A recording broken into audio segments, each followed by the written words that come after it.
All right, so we're back from, can I get a motion to return to public session? Move. Can I get a second? Second. Thank you. Call to order. All in favor? Aye. Aye, thank you. Call to order, opening statement. Meetings of the board are open to the public, and all members of the community should feel free to participate. There are two opportunities for the public to speak. The first is at the beginning of the meeting for agenda items only, and the second is at the end of the meeting for other items. Any individual desiring to speak shall give his or her name, address, and the group, if any, that is represented. The presentation shall be as brief as possible, but no more than 3 minutes per individual. There are certain matters that may be brought before the board that cannot be immediately addressed in public. Such matters may be referred by the president to a board committee and/or to the superintendent for consideration and/or resolution. The board vests in its president or other presiding officer authority to terminate the remarks of the individual if he or she deems it in the best interest of those present to do so. Can we have a flag salute? Everyone please stand. Pledge allegiance to the flag of the United States of America, to the republic which stands, one nation, under God, indivisible, with liberty and justice for all.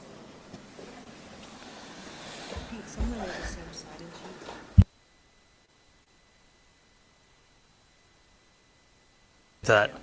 All right. Well, thanks everyone for coming. Wow, this is the most we've had, and wow, we even have a lot of basketball coach, wrestling coach. This is good stuff. So thanks everyone for coming. Last week we had a full house, so this is great. We have a few presentations tonight. We have Chantel Simonelli for the 2026 Middle School Administrator of the Year, and we also have the High School Winter Athletes Recognition. One thing I wanted to do, I didn't do last week, is there's a lot of misconception of what the board does. So if a lot of you people were here last week, there's an expectation like, oh, what do these 9 individuals do that are unpaid volunteers? So I just wanted to list a few. If you know, this is good. If you don't, you might learn a couple of things tonight. But the board basically we do 4 things. 1, we hire the guy to our left, Superintendent Dr. Cascone. 2, we set the policy, so we speak through policy. 3, we set and approve the budget. So tonight we're going to adopt the budget for next year. And 4, which sometimes becomes the gray area, you might say, is we make sure the schools are well run. We do not hire teachers. We do not hire coaches. We basically approve those resolutions to do that. But I say that just because there's a misconception of like, oh, you guys are hiring a Latin teacher. You're hiring a first grade teacher. We are not. That's the administration, the principals, the directors of the curriculum, and all the different departments we have. Just wanted to say that because last week it felt like, well, why does the district know how many pencils and how many basketballs we're buying last year? Because it's not our job. It's not our job to know every line item of the budget. That's our business administrator's job. So just wanted to bring that up, just so if there's a misconception of what Mr. Lebecki, Mr. Lamb, and whoever else on the board, of what we do or what we don't do. So, Lebecki, thank you. Dr. Cascone? Yes, you got the first. Sorry, before we start, I just want to jump in and say, because last week was very heated, and I know that a lot of people showed up because they were passionate, and obviously that's why this room is full again tonight. But, aside from clarifying the role of the board, I also want to just add that while everyone is entitled to their opinion, especially in these scenarios and public meetings in general, they should model respectful communication by allowing others to finish and speaking and waiting their turn. So just because I think a lot of times in these types of meetings, this might be the first time that a lot of students are in this environment, and we want to make sure that while these expectations matter in general, they're particularly important when we have a room full of young people who may be coming for like the first time to this type of meeting and looking to model appropriate behavior. So that example was not set at last Wednesday's meeting. And I don't want anyone walking out of here in future endeavors, maybe like, in their work, in their professional lives, thinking that it's acceptable. So we just want to make sure that shouting from the audience is not acceptable, especially when you're directing at those you're asking to be sympathetic to your cause. So I'm just going to ask Pete as board president just to maintain order when it comes up so that we could just be orderly. I mean, if anything what Joanna's saying is accurate, normally it's not supposed to be dialogue, usually the comments, but I'm more of an open-minded person, and you're all taking time out of your day or evening. I want to listen to what you have to say, and I want you to hear back from some of the board or administrators on some of your comments or items. So, Dr. Cascone? Thank you, President Reddy. I just want to say good evening, everyone. Welcome. Thanks so much for coming out. It's amazing to see such a great turnout of truly exceptional student athletes. I believe that the majority of the people that are assembled here are student athletes who are being recognized tonight, are amazing coaches, and the families who are been with them every step of the way since they were little. So really looking forward to celebrating you. We do have an outstanding administrator we're recognizing tonight. And I just want to publicly say thank you to the board for allowing me to not be present last week. It sounds like it was a lot of fun, but I was not here. My oldest daughter is a senior in college. She's a fashion design major, and she had her capstone fashion show. So I did not want to miss that, so I do want to thank the board. So without further ado, I'll ask... Actually, we'll do the student athletes second. I'm going to come up and, Mrs. Simonelli, don't get up yet. I'm going to embarrass you a little bit first and then call you up. While you're moving, I'm just going to let everyone know that if you notice, a lot of the board members are in college gear, and that is because May 1st is decision day. And so we are representing I'm representing Rutgers. My daughter's I have a senior who's going to Rutgers nursing next year, and others are representing either their family or where they went to school. And our student representatives are also representing, even though orange, I guess, is what best we can do. I know it's Tennessee, but so this is also on behalf of the student body that we're here to celebrate our seniors making their decisions as tomorrow is the final day. So.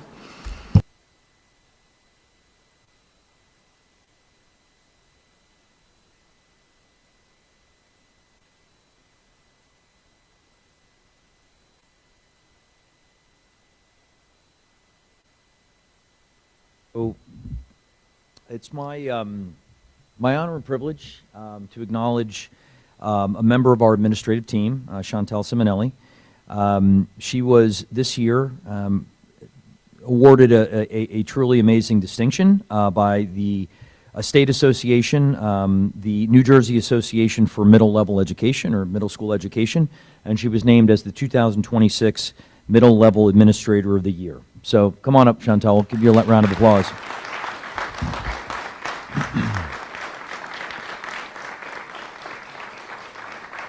So before I begin extolling Mrs. Simonelli's virtues, I want to also thank Dr. Ellen Giannakis, who's our relatively new middle school assistant principal, who really took the initiative in putting together the application and submitting it on Mrs. Simonelli's behalf. You know, you've been in the district how many years, Ms. Simonelli? 26. You're not going to find a lot of folks, whether it be faculty members or administrators, who have been in the district this long. It's a district with high expectations.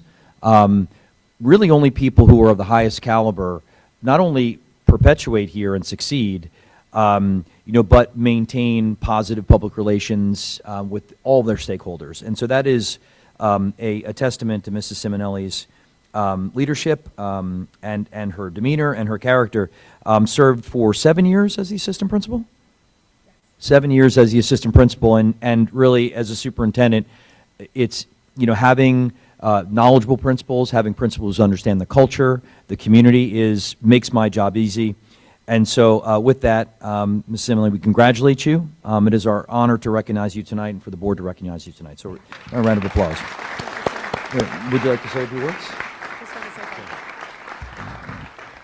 I just wanted to take a moment to say it really is an honor and a privilege, having been here for 26 years. I love this community. I love the students. I love the school that I work with, all of the people that I work with, and it really is an honor and a privilege. So thank you so much. Want to take a quick picture? Quick picture? Board, would you mind joining us in front of the dais to take a picture with Mrs. Simonelli? Thank you.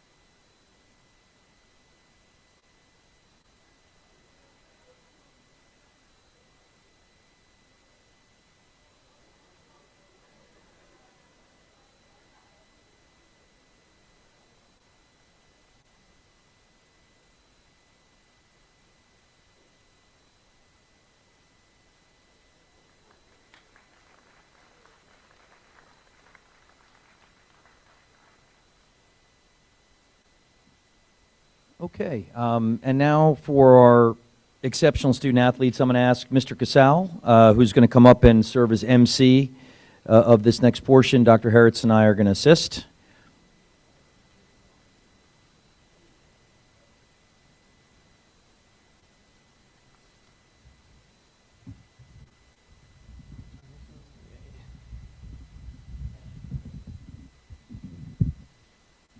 All right, good evening, everyone. Thank you for coming.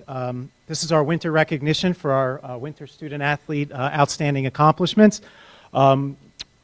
Each season, we present, board gives us the opportunity to recognize our student athletes who have accomplished something special during the winter season.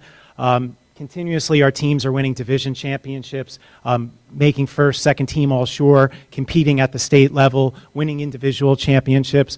We have an outstanding group of coaches and student athletes here in this district, and tonight we're going to recognize a handful of those that took that above and beyond.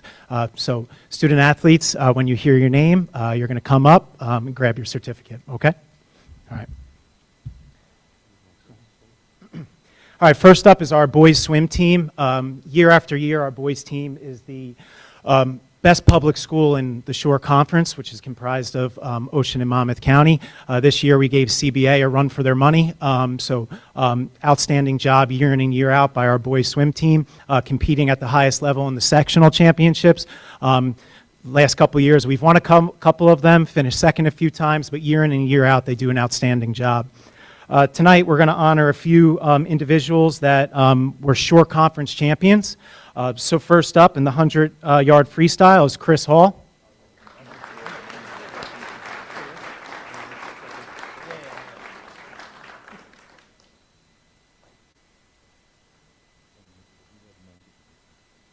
Yeah, they are. Yeah, we can just keep Chris up here. Chris, you want to stay up here? Any of the few. 50-yard freestyle champion, Emmanuel Zanakis.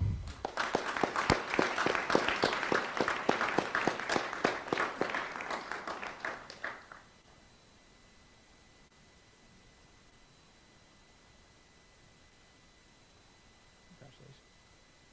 Can you stay up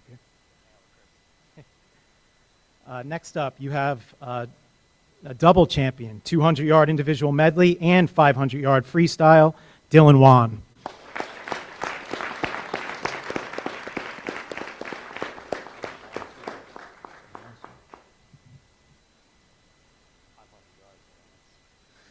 Pretty long. Good job.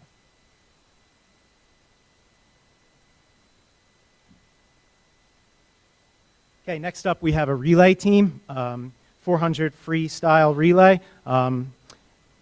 4 people, 3 of them are up here already. Adam Azawi, come join your teammates.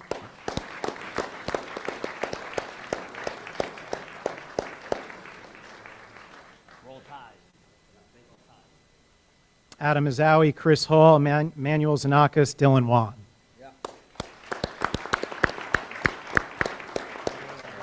One more. Next up, we have our 200 medley relay.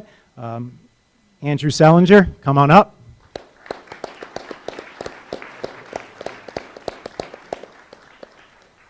Andrew's going to join his teammates Chris Hall, Emmanuel Zanakis, and Dylan Wan. Congratulations.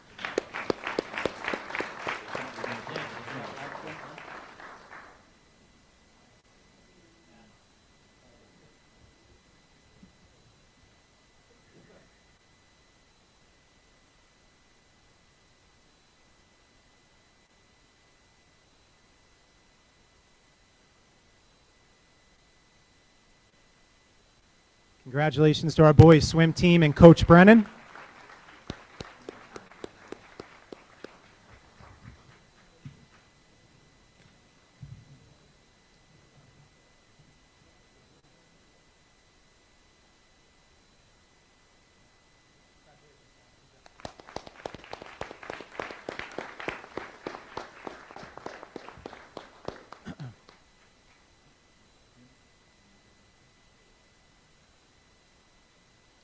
Okay, now we have our winter track.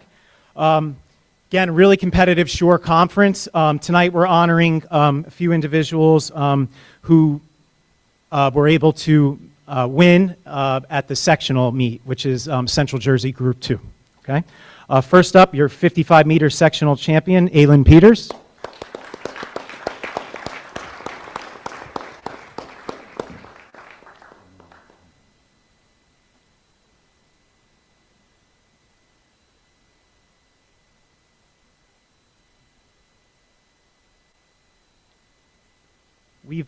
We've had the opportunity to honor Lucas Lund a few times throughout his career.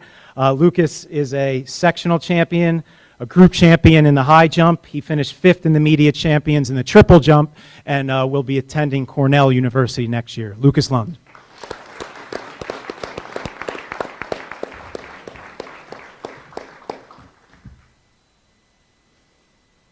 Ithaca is gorgeous. Just let me know.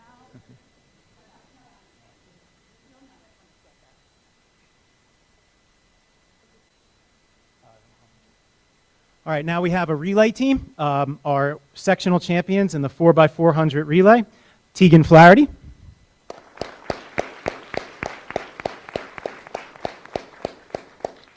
Brielle Lambros.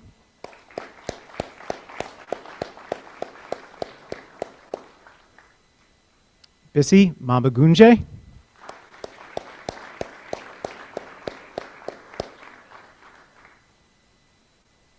And Aylin Peters.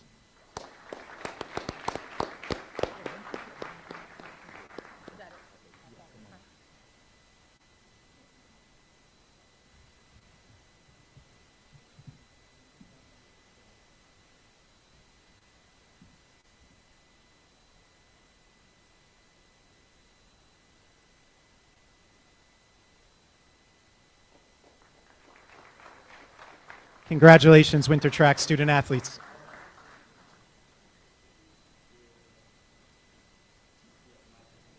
And Coach Cole, who's here as well.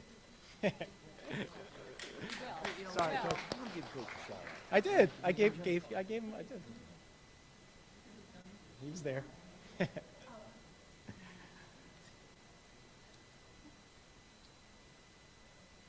Next up, we have our fencing program, both boys and girls. Still a fairly new program. The team continues to grow, both in numbers and in their ability to compete.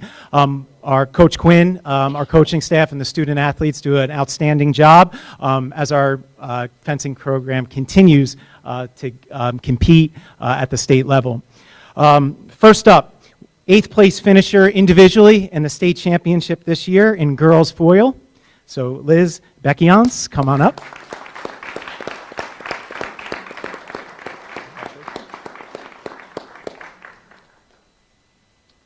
Fifth place finisher in girls épée and a 2-time state place winner, Stacy Novogilov. I don't know. That's debatable.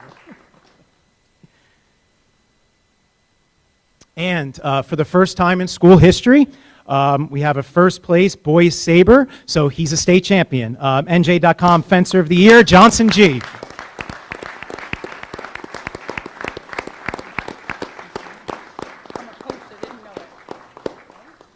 Congratulations.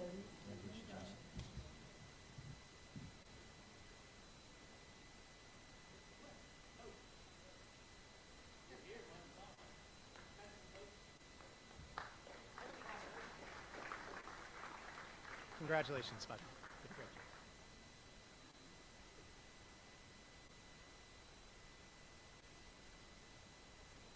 Congratulations to our boys and girls fencers.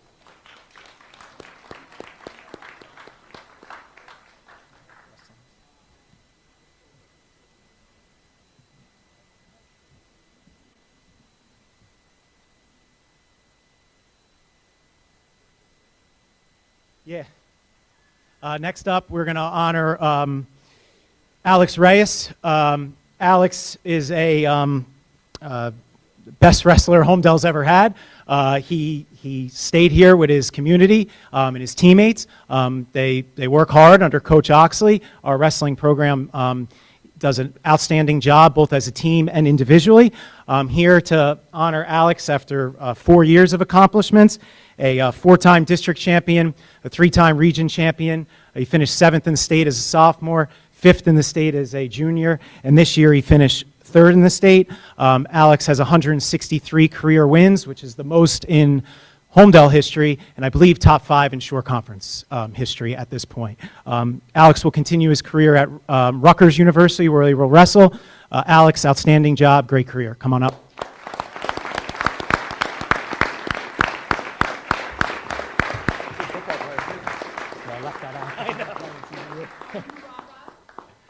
He was a really good football player. Alex, great job.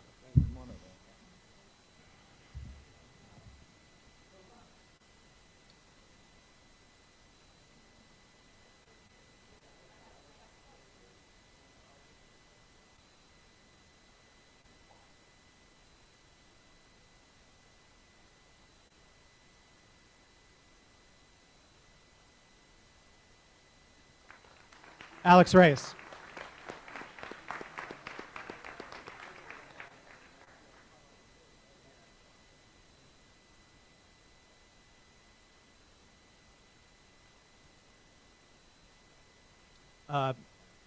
Last up for winter recognitions,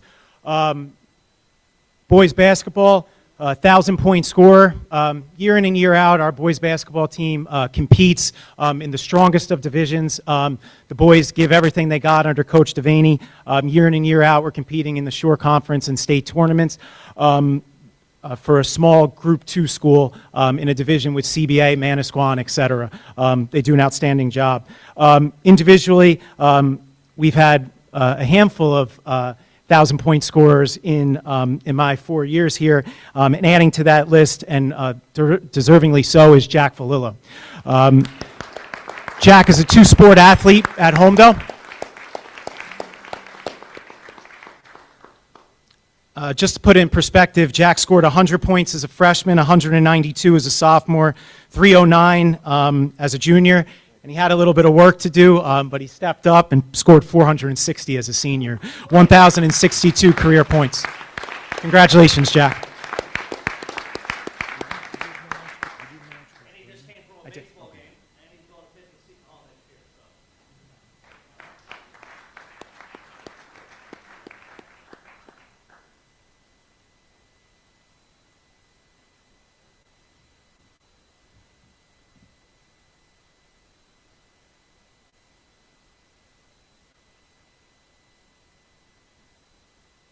Jack did score 1,000 points in basketball, but he will pitch at Seton Hall University as a Division I pitcher. Congratulations, Jack.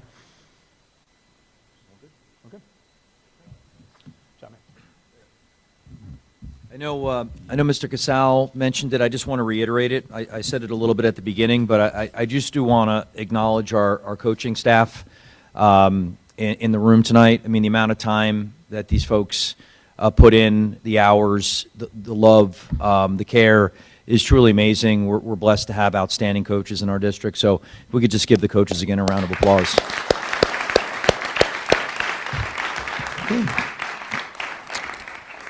That concludes the recognition portion. So anyone that's here that doesn't wish to stay for the remainder of the boarding, feel free to take your leave or stay for the fun.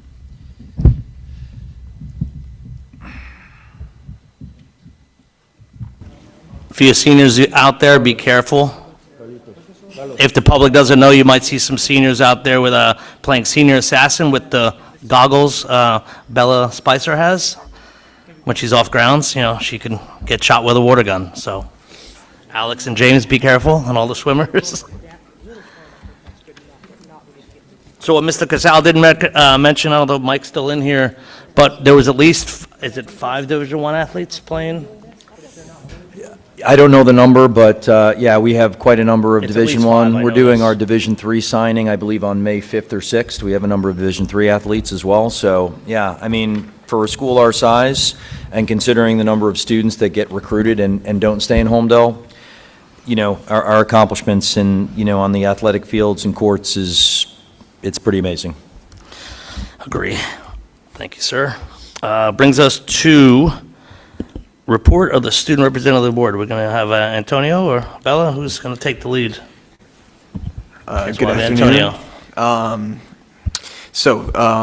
This month is May, and we all know that Relay for Life is May 15th.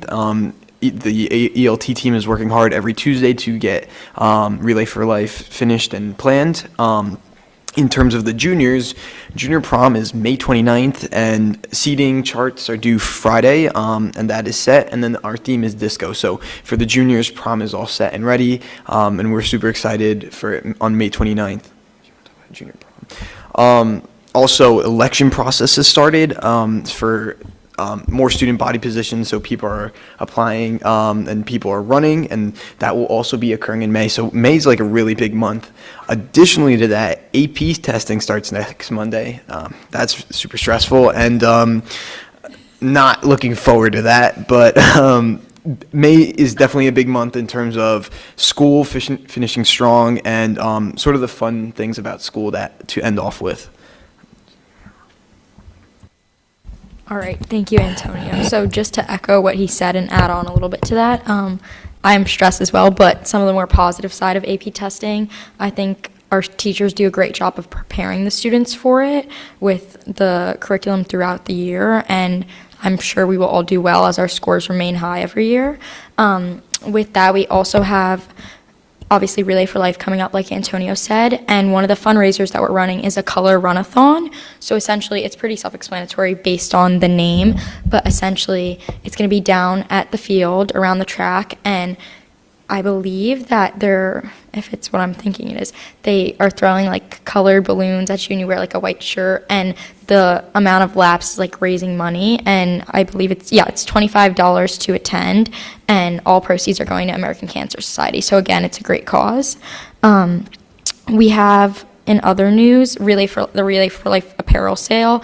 It's available online, and it should be in Dr. Hurt's newsletter as well as in Mr. Baranowski's emails if you want to check your students' emails for that. Along with that, we have another fundraiser, but this is for the classes. Every year there's the annual freshman car wash, which raises money towards their class fund that goes to things like proms, project graduation, and just more things for the high schoolers to enjoy as they get older. And this year it's with the sophomore class and the freshman class. So if you need your car wash, it's this Saturday, May 2nd from 11 to 2, and all proceeds go to the class. So I definitely suggest it. They do a pretty good job. I did it when I was a freshman, and I think we did pretty well. We had a good turnout. Along with that, we have the annual nominations are open for the PTSO Scholarship Awards. Each year, the PTSO presents 2 non-academic scholarships to graduating seniors that are going on to college. And these awards recognize the qualities that don't really show up on a transcript. So your character, your service, different quiet ways that people make a difference at Holmdel High School. So teachers, as well as, I believe, community members, guidance counselors can give nominations for that. So if you feel like there's been any like unsung heroes in the high school that you know, I suggest you go out and nominate them. And along with that, I believe that's all I have for you. But I just want to echo the congratulations to all of our winter athletes. It was definitely a big season of accomplishments, and we continue to do great with spring sports being underway right now. Thank you. Any questions for the student representatives? My only comment will be that the superintendent, being at the Relay for Life, I think this is the 4th year, I think, if I remember your holds correct. If we can just, at least with the principals in the room, please get the word out to your kids, because I'm telling you, if those kids went, if they have the ability to go that evening, it's a great event. There's all sorts of food being sold, seniors running tables and stuff like this, and it's just an excellent event. It's not a sporting event, and it's just a good community event. And they actually can learn a few things, because it's really a nice. At the very end is a very how would you say, moving part of the night. When the lights go off and everything like that. So if we could just have the principals make sure they remind the student body or their students and family that it's open to anyone in the public. So if anyone wants to go to this, you can go to it. And like Bella said, it's for an excellent cause. Just to echo Mr. Reddy's sentiment, we are trying to make it open to everyone. There's so many activities for the younger kids. There's face painting. There's an inflatable obstacle course. There's like a fishing game where you go. I know last year I had to take the Jeeps out of my duck because one of my friends forgot it for our booth. There's like a little pool and we put ducks in it. You go fishing for it, and there's plenty of activities for the kids. It teaches them to get involved in service early on and how it could be a fun experience, but also something so rewarding because you're giving back to a cause greater than yourself. And the moving part at the end that Mr. Reddy's talking about, I know I've mentioned it before, it's the candle lighting, and we light a candle for pretty much anyone that has been touched by cancer. I'm sure everyone in this room has a family member or friend that has, and it's a really beautiful thing. There's lanterns set up all around the track and the field, and it's just really moving. We take a moment of silence, and it just teaches you that there's so many other things bigger than the little problems going on right now, and it definitely would bring a great sentiment for the kids to understand, and it's a fun time. So I hope you all can come out and spread the word. Where did you say the car wash was this Saturday? Oh, the car wash is right in the high school. So Right in the front? Yeah, in the front. When you pull around in the parking lot, it should be, you can just go around. Isabel, if you want to share the flyers with me, then Oh, I can yeah. share with the board tomorrow. Okay, perfect, Yeah, I will. with any event, yeah. That car wash is also during the SAT, so like if anyone's taking the SAT, just go get your car wash done while you're at it. Do you guys have a dunk tank at the Relay for Life? I think we do have a dunk tank this year. Yeah. so- You're a few years, I don't know if Dr. Harris is still over there, but a couple of years ago, they taped Dr. Kokoda, I think, to the wall, and they made a lot of money doing that, so that was Yeah, interesting. this you know? year we did, and last year we taped I think Antonio, you got Yeah, taped. I've been taped to the We wall taped twice. the student council presidents to the wall. Superintendent, you know. I nominate Dr. Cascone I to be was taped thinking- to the I wall. second. I'm also going into the dunk tank too, so that's gonna be fun. Yeah. Tape and dunk, yeah. It's only maybe 68, so you're good. Anything for the kids, anything to raise money for cancer. And I think there's also, like, which you'll probably touch on, is the Billy DeMayo, I think, run is this Saturday, I believe. So, Sunday, yeah, Sunday, exactly. So, thank you. Report of the superintendent. Thank you, President Reddy. I'll keep my report relatively brief. I want to publicly acknowledge and thank all the students that have put the effort into the Relay for Life, and high school English teacher, Mrs. Fox. I mean, they get planning on this almost from the beginning of the school year. It's a tremendous amount of hours that are put into it. Just really super proud of the kids and appreciative to Mrs. Fox for her leadership. It's hard to believe we're moving into May. We're in the home stretch at this point in time. Testing is upon us, AP, state testing, and also just a lot of really exciting things. Obviously our commencements and our moving up ceremonies, plays, carnivals, field days. It's a great time in our district, and I'm proud of what we've accomplished this year. I think it's been a really good year in so many ways, and if anyone has an opportunity to read my newsletter on a weekly basis, the quality and the achievement of this school district, it's everywhere. If you just look and pay attention. So I remain super proud to lead it as the superintendent. Couple of shout outs that our student representatives did not mention, but I'd like to mention because they are open to the community. On Thursday, we have our annual TV and Film Society Film Festival. And these are films there you go. And these are films, do you have a film in? Outstanding. These are films that are written, directed, produced, acted by our students. And it is a fundraising event as well. So invite you to come out for a fun evening and watch we've had some outstanding filmmakers come out of our school. And Friday, if you really want to have a good time, we have our annual jazz festival that's hosted by by Mr. Coriat, Maestro Coriat, as I call him, and the jazz band. Our band isn't scored in that; they just host it. They usually perform the encore act at the end. But the talent of these student musicians, whether they're from our school or it's a great night. So if you love jazz, you know what? Make it a night, make it a date night. It's a fantastic event. Tonight is a pretty important meeting. We have the final public hearing on the budget. It's been a long road, and the board members that are seated around this dais have put in a tremendous amount of time. I've been appreciative of the emails that we've received that have provided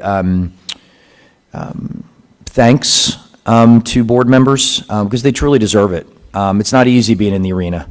right? It's not easy being in the arena, particularly at this time of year, this time in our country and in our society at this time.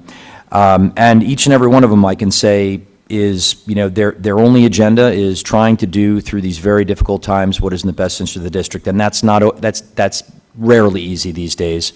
And the decisions, they can seem illogical, to sometimes, and I get that, right? Like, because they're looking at all these different factors, and and people feel passionately about advocating for what's important to them. I have, as I communicated out to the community, I did recommend to the board, and I outlined in my communication how we were able to do that. And the board was in support of reintroducing the dance program back into the budget.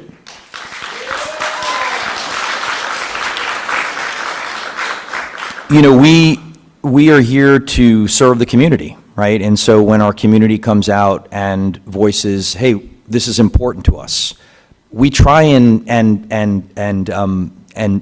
comply. We try and accommodate those requests. And we will continue to try and accommodate those requests to the best of our ability moving forward.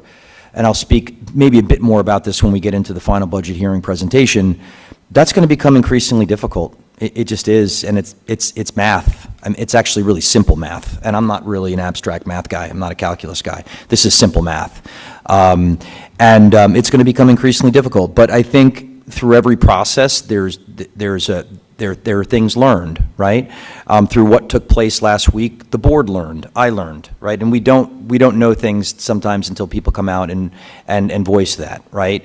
And so that provides us perspective next year. That doesn't necessarily mean any decision is finalized, certainly for next year, but it at least gives us perspective and information to inform those decisions. So I'm appreciative of the board's support. I'm appreciative of Mrs. Donnelly, who worked with me to really what was honestly an 11th hour Hail Mary, quite frankly. Those were not funds that when we passed the tentative budget we were aware of. We couldn't have been, because the deadline for students to confirm that they were attending the vocational schools were literally last Friday. So I drilled down on that with Mrs. Riccitello, our school counseling supervisor. I want to thank her for following up with the VOTEX and getting that number confirmed. And, coincidentally, it literally came out to almost to the dollar what we actually needed. So perhaps it was fate, at least for this particular year. And as I've spoken about these budgets, in as much as sometimes people talk about, aren't you planning ahead? It's like, yeah, we are actually. In fact, we've talked about starting this process immediately in preparing for next year's budget, because we can foresee a deficit. There will, barring some sort of major systemic changes, we will be staring down another deficit. But it's, I refer to it as sort of port in the storm, right? You heard me say that last year. We found port in the storm, right? And that's not to say that finding that port in the storm this year with the budget was not without some sacrifices, and we'll talk about that when we get into the public hearing. And it was not, whether that's sacrifices in reduction of positions, whether that is sacrifices that are going to be borne by the taxpayers in the form of the tax increase, or whether that's sacrifices borne in things that we simply could not fund through this budget, namely courtesy busing. And we understand that that's going to involve sacrifices by our community. But that's the time in which we're living. We can't move forward, and we certainly can't maintain the identity and the landscape of this district without sacrifice, collective sacrifice. But I think finally, one important takeaway that came through this process, is I kind of go back to that idea of learning. What has the board, what has the administration learned, is that the community needs to weigh in. Right? This group of people, even though they are statutorily and under policy authorized to act as a body to, for example, determine how high taxes will be raised, the kinds of decisions that we're going to have to make moving forward shouldn't be placed at the doorstep of these people, of these folks, these volunteers in the administration. We need to be creating public referendums where our community, the will of the community, is revealed through that referendum as to whether the community at large feels that this is a necessary expenditure as it relates to the commensurate raise in taxes. And I think that's a really important takeaway. And I don't think it's just a takeaway for Holmdel. I think districts around the state are realizing that. I'll close with that, Mr. Reddy. I'll close my report with that, and then I'll have some additional information to share when Mrs. Donnelly and I do the public hearing on the budget. Thank you. HIB report as presented in closed executive session and through the documents shared with the board digitally. Thank you, students. Attendance report? Oh, enrollment? Enrollment report, sorry. that? You know what I meant. I'll put my glasses on. What did I do with my glasses? Yeah, I got them, amazingly. Okay, so as of, where are we here? Where's the date? Oh, great. As of April 29, 2026, the enrollment in the schools was as follows: 875 students in Village School, 621 in Indian Hill, 427 in SATS, and 910 at the high school, for a total enrollment of 2,833, which actually represents a 1% increase in enrollment since October 15, 2025, and a decrease in approximately 170 students going back 10 years to October 15, 2016. So I'll just hover over that point for a second, because I know the idea of decreased enrollment has been much spoken about, not necessarily to me, but from what I understand, it's bandied about quite a bit on social media. I don't go there unless somebody sends me a screen capture. It's bad for the mindset. Anyway, I digress. So you're really talking about a 170 student decrease over 10 years. So that's not really exponential. If you go back 15 years, it's a bit more dramatic, but certainly not exponential over the course of the last 10. Right. I remember sitting here, I was back here 12 years ago, and we had 10 years before that, and I can tell you this number, so Dr. Cascone, 2,833 students today. 2016, 3,002. As long as I've been here, we've been, at best, we've never exceeded over 3,100 students, or actually 3,000, so we've always been at that level. So whatever that narrative is, it's wrong. It's 5%. If 5% is a huge, dramatic turn of kids leaving, I guess then we have a huge, dramatic kids leaving. But I do know a lot of that, it's a lot of it is VOTEC, most likely, right? I mean, that's probably one of the biggest drivers in private schools and things like this, and people moving out of town and making less kids. Well, I think it's really, that's part of it, but it really is it's a national trend, to be honest. Birth rate is down, so it's not unique to Holmdel. People are generally having fewer children, no children, later. So it's really a national demographic. And it's also, in my opinion, we still have people like my parents who are still in their home here in Holmdel and don't have kids, right? So you have people that haven't moved out to allow the turnover of new, younger families for whatever, the reasons. My parents have all of their kids living in town with their grandkids, so they're here. So, there's a lot of those families, too, those households, that eventually will turn. Mm-hmm. But also to further the point, because that's why it came up, because it has been brought up in social media by numerous parents bringing it up, also having it been mentioned a few times at the township committee meetings about lower enrollment, but also how come all the spending is still so high, which is why we raised the question. I had a conversation with Dr. Cascone. I said, can we look into it? And I know the numbers are not ready, but we are looking into Holmdel versus other places that just have that just have the curriculum as whatever state mandate is. But Holmdel, as evidenced by dance and all of these other arts and all of these other enrichments that we all value so much, case in point, like the dance class, you guys love it so much, we heard you guys, and it really is on the elected officials when a community speaks out in numbers passionately that we listen, but that all costs money, right? So all of these enrichments we're going to take a look at.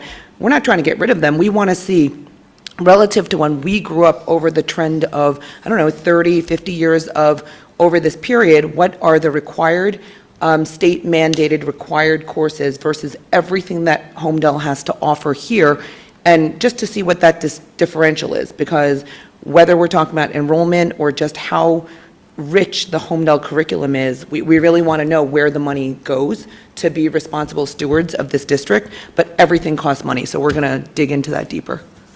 Thank you. You would, Yeah, I'm sorry. you're I fine. did have one other thing I wanted to mention. I'm very pleased to acknowledge someone in the room this evening. On the agenda tonight, I believe it's item 14? 15. So item 15 is the approval of a Director of Curriculum and Instruction. So this evening, we have Mrs. Emily Kreveling here, and she's up for prospective approval by the board. Welcome. And after, the motion, we would just invite Mrs. Kreveling up to say a few words. thank you, sir. Brings us to the public hearing on the 2026-27 year budget. I think, Deb, we're just going to do it from a motion for, oh, really? Really? I don't know. Okay, can I get a motion to open the public hearing? Move. Oh, forgot that. All right. All in favor? Aye. We are good. The floor is yours, Ms. Donnelly. Or Dr. Cascone.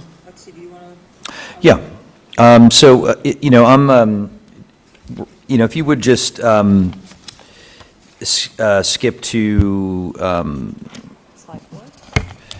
let's see, 1, 2, 3, 4, 5, just skip to 6, please. So, much of this information was presented at the tentative budget. And, I can understand that it can be, by the way, I don't think anyone was attendance, any members, maybe there were a few members of the public that were in attendance at the tentative, but last month in March. But anyway, I know subsequently it was shared, and it can be frustrating because it gives the impression that on some level the district is obfuscating the cuts. But I think it's important to understand sort of the order of operations. So the tentative budget is exactly as the name implies. It's tentative. It's not definitive. There are still things in play.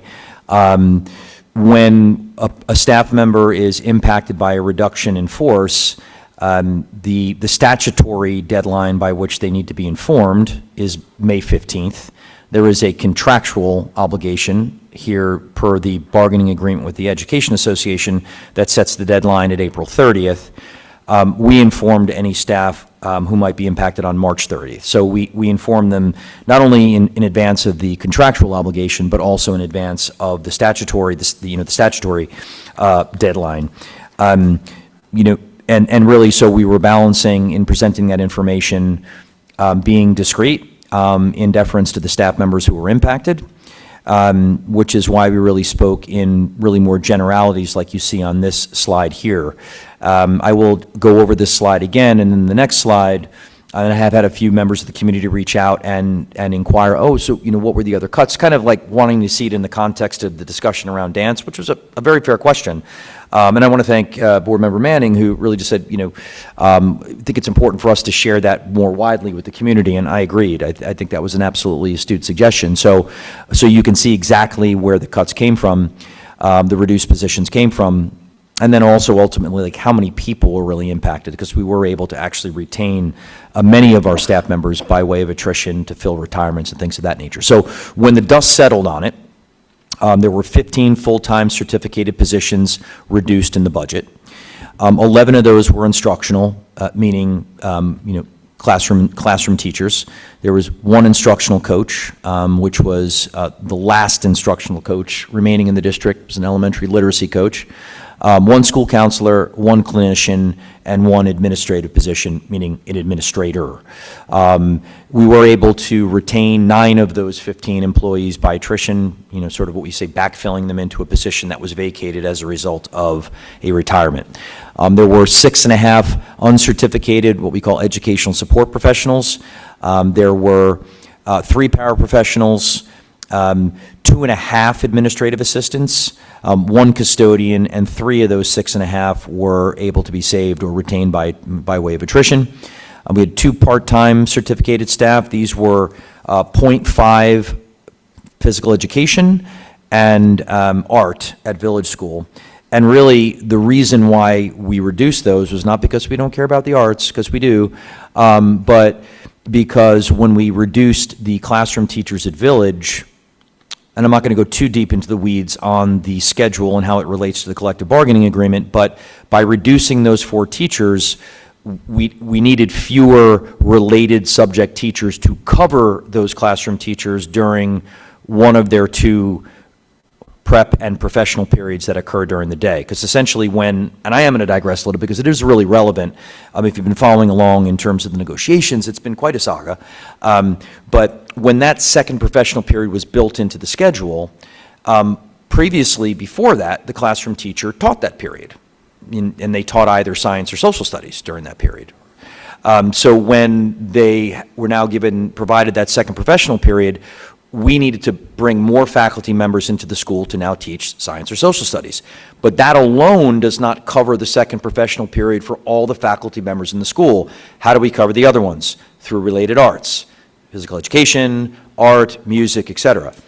We ended up reducing 4 instructional positions, 4 classroom teacher positions at Village, and by reducing those 4 classroom teacher positions, we no longer needed those 2 half-time teachers who were employed exclusively to be able to fill in for that overflow of those second professional periods that weren't being covered by either science or social studies teachers. And then we are reducing 7 hourly employees, which are lunch aides, and we're able to do that by virtue of the language that the board negotiated with the Teachers Association, which now enables the administration to have certificated staff perform 4 25-minute duty periods, 4 25-minute lunch duty periods, which represented a savings for the district, not only in hourly employees, but also blue sheet vouchers that teachers previously were submitting to cover lunch. And in fact, the savings associated with that language were what enabled the board to negotiate what was essentially a budget neutral contract, which has all been discussed and shared previously, but I think it's relevant to share in the context of the budget as well as in the staff reductions. So if you'll just advance to the next slide, it takes a little bit of a deeper dive into, I'm sorry, that one there. Hold on, before you continue onto this piece, just to close the loop, last week while you were not here, there was confusion, or, it was brought up that on our data that was provided by the administration, the dance enrollment was 27, so there was some confusion on there. Can you just speak to why there was a discrepancy? Because we talked about this, but I think for the sake of transparency and clarity, when we went back and asked how come the data was different from what we got versus what the public was thinking the enrollment was, and then you did have an answer, but you weren't here to say it last week. So Can we just clarify that? Sure. So I think first off is and I want to say that I really did apologize to Dr. Harritz, for sort of throwing him into the fire last week. And really kind of, it was never meant to be a presentation, nor was he prepared to give a presentation.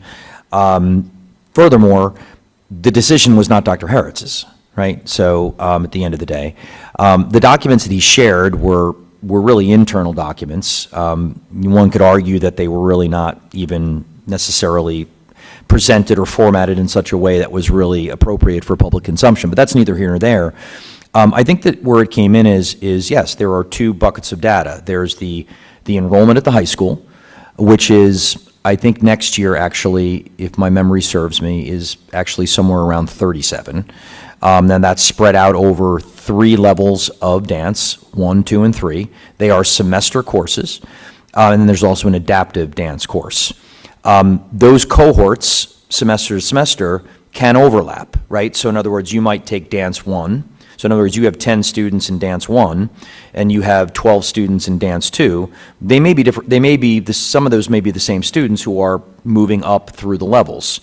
But that aside, on the middle school level, dance is one of 10 electives that we offer to 7th grade students, and 12 electives that we offer to 8th grade students, which is, by the way, is really on the 8th grade level is 3 times really what is typical in a middle school schedule. But I think for me, and I think, and if I may be transparent in terms of what was, in making very difficult decisions, they're all bad decisions now. There's no like, this is a good decision. It's just what's bad and worse. Like that's really that's where we're residing right now. Was when you look at the total number of students that are taking dance in middle school, which really, when you think about that, those are quarterly courses. So one could argue that the 80-some-odd students that are taking that course in 8th grade, really by ratio kind of equals out to the 25 or 30 students that are taking it to the high school or taking it more for a full year. But for me, it was the significant decline in enrollment when students move into the high school. That they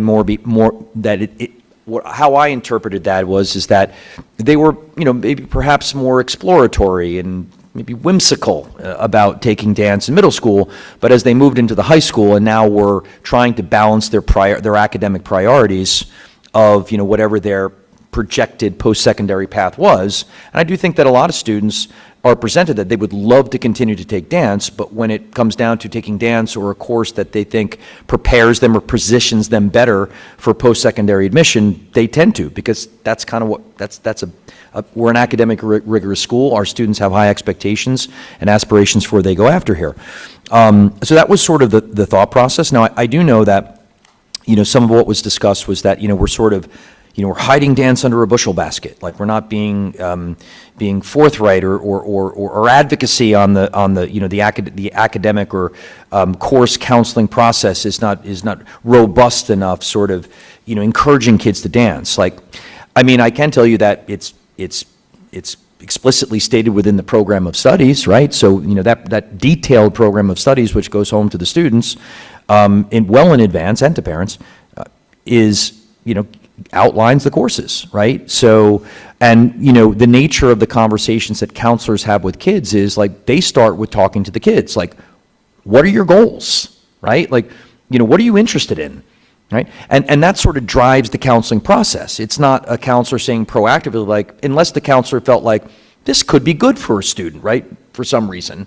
They think, even though have you considered dance? Because based upon their knowledge of the student, they might say, yeah, this could be a nice thing for you. But more times than not, the counselors are responsive to feedback that they're getting from the students and questions they're asking. So, I would agree to disagree that we're being, sort of coy, if you will, in our selling of the dance program. Anyway, I know that's a long-winded answer, but to me, it was the relevance of the significant decline. Now, if we were looking at 85 students taking dance in middle school, and all 85 of those were continuing to take it in high school and continuing to take that throughout their high school career, that tells a very different story than the data tells now.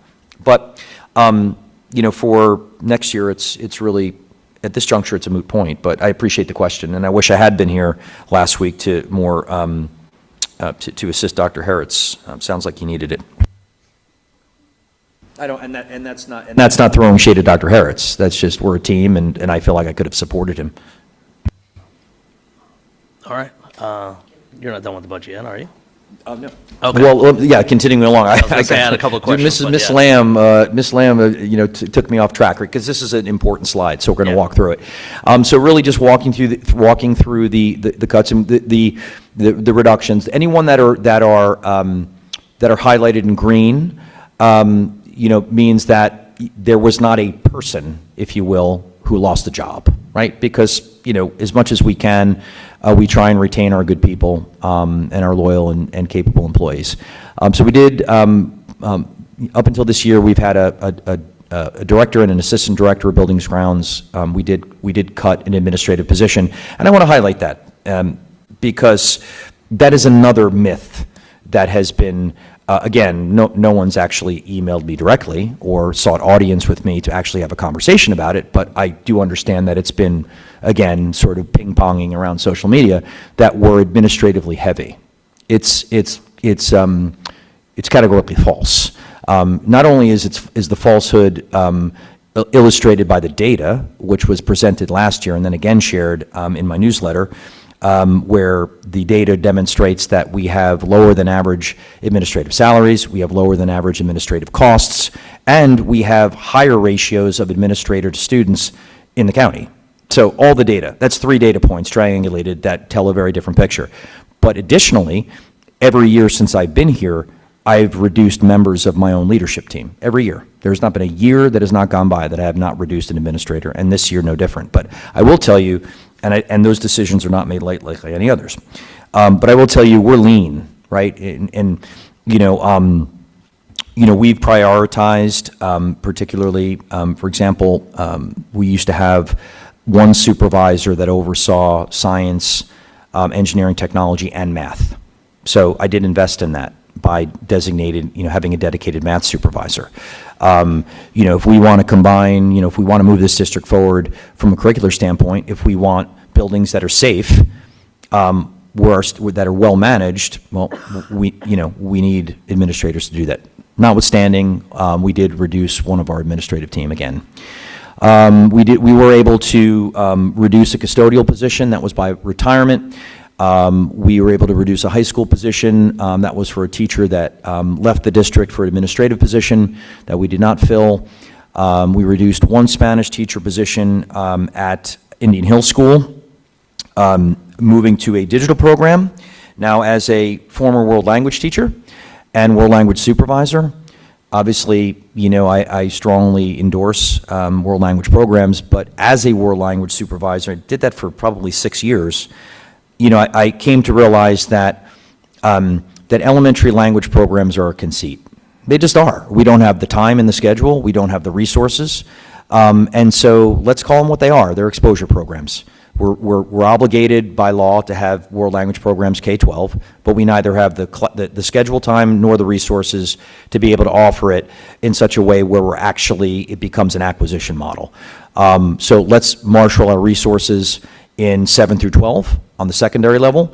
At the age of 7th grade, which is when I started taking Spanish, and I don't want to get too nerdy on you, but the lateralization of the brain has not yet occurred, so students can still learn language naturally at that age. I'm living proof of that. I didn't take it before 7th grade, and I speak Spanish. So, that teacher was able to move up to the high school and bolster our numbers, our staff at the high school, thus keeping our world language numbers in Spanish lower at the high school. We reduced a middle school ESL teacher. We have a Latin teacher who is also ESL certified, and we were able to continue to deliver our Latin program as well as our middle school and high school ESL program. Unfortunately, that was a reduction in force. We reduced an administrative assistant at Village School, an administrative assistant at Indian Hill School, and one of the high school secretaries was reduced to a half-time secretary, but both of those administrative assistants that were reduced, one of them was a retirement, and one of them has been offered a position elsewhere in the district. We were able to reduce a middle school French teacher by way of numbers, and you can see that we reduced a kindergarten section, 4th, 5th, and 6th grade section, all of which we were able to retain outstanding staff members by moving them into positions that had been vacated via retirement. Our elementary literacy coach has moved into a elementary literacy intervention position where she will still be able to deliver some coaching, but also address the literacy needs of our neediest learners. We were able to, we cut a math position, but then we did have a retirement in math, and so we were able to retain that teacher. I already spoke about the part-time village, part-time art and PE. These next two hurt. I'm not going to lie. And I had a conversation with somebody today, and they said, "Really? You're cutting counseling? You're cutting mental health supports in this day and age?" And really, we're cutting one over. When I came here, we added an elementary counselor. That is the position that we're cutting. We are not cutting middle school or high school counselors. And one of the rationale, if I may share, why I felt ultimately reasonably comfortable with it is that we do have our remaining clinician in the district. Both of our clinicians originally came to us from Rutgers. We brought them on as our own employees. The remaining clinician is really embedded within the elementary level and is extremely hands-on and involved in providing really intense mental health supports to our elementary students and working in concert with the school counselors on the elementary level, which was ultimately what gave me a level of confidence that we could continue to support our younger learners that may be experiencing some mental health challenges. I'm not exactly sure what's going on here with the slideshow. Oh, is that right? Yeah. Oh, look at I that. don't know if you're looking at your slide, but the bottom I'm not looking at my slide. Yeah, the bottom is cut off. So make sure you cover it. Measure that. Yeah, I don't know why. Okay, apologies for that. Okay, I apologize for that. Matt's my loyal technology team member, Matt Schuckert's. Thank you, Matt. You're the best. Okay, so sliding back over to the left column, there was an elementary social studies and science split position, second grade and third grade. The third grade, as you saw, we were able to retain. Fourth and fifth, sixth, we were able to retain. The elementary social studies and science was able to be reduced for the same reason that the halftime PE and village teachers were able to be reduced, because when you reduce 4 elementary sections, you no longer need that additional social studies and science teacher to plug that, really to fill in that professional period. I want to address class size, right? Because obviously, you know, when you think about cutting an elementary section, that's the first thing that comes to mind, is like, how is that going to impact our class size? I can tell you that was part of the board's calculus throughout. Like, they wanted to understand when, you know, what would the impact be if we cut a section, what would be on class size. Our class size remains obviously our priority on the kindergarten and first. Those are really our highest priorities when it comes to class size. And so our kindergarten classes are in the 21 to 22 range, as well as first grade. Our second and third grades are in the 22 to 24 range. And that's honestly, like, this is the last year, right? Like, I understand and the board understands, like, we can't cut any more, well, we can, but if we cut any additional elementary sections, I think now we have moved into a class size that is disconnected from the expectations of this community. Mr. Reddy will tell you that was a focus of previous boards that really, and I think it was really driven by feedback from the community to say, we need to keep our class sizes low, right? So, you know, that was part of our discussions, and I said, I'm comfortable this year, but one more section in any of these grade levels, and it really becomes something. We're talking about 28, 29, and that's obviously not a class size that I think we as a community and as an administration are really comfortable with. I'm sorry, pivoting back over to the right column. You know, so we are reducing one of our 2 clinicians that we had. I will just share, and I think there's an important tangent, because I know in my absence, you know, when the cat's away, the mice will play, as it were. So it was brought up about effective school solutions. I think that was brought up last week. You know, that this, you know, I'm not exactly sure what the editorialization was, but it's financially irresponsible. We have our own people that can do this. Neither of which is actually true. In fact, it's very financially responsible. It's at worst a budget neutral program. And basically, to give you some color on this, Effective School Solutions is an outside provider, and they're not, you know, some fly-by-night operation. They've been in business for at least a decade. They're embedded in many school districts. They were in West Orange when I was in West Orange. They were in Old Bridge when I was in Old Bridge. And essentially what they do is they provide a intense sort of therapeutic environment within the school. Why is that important? Well, for 2 reasons.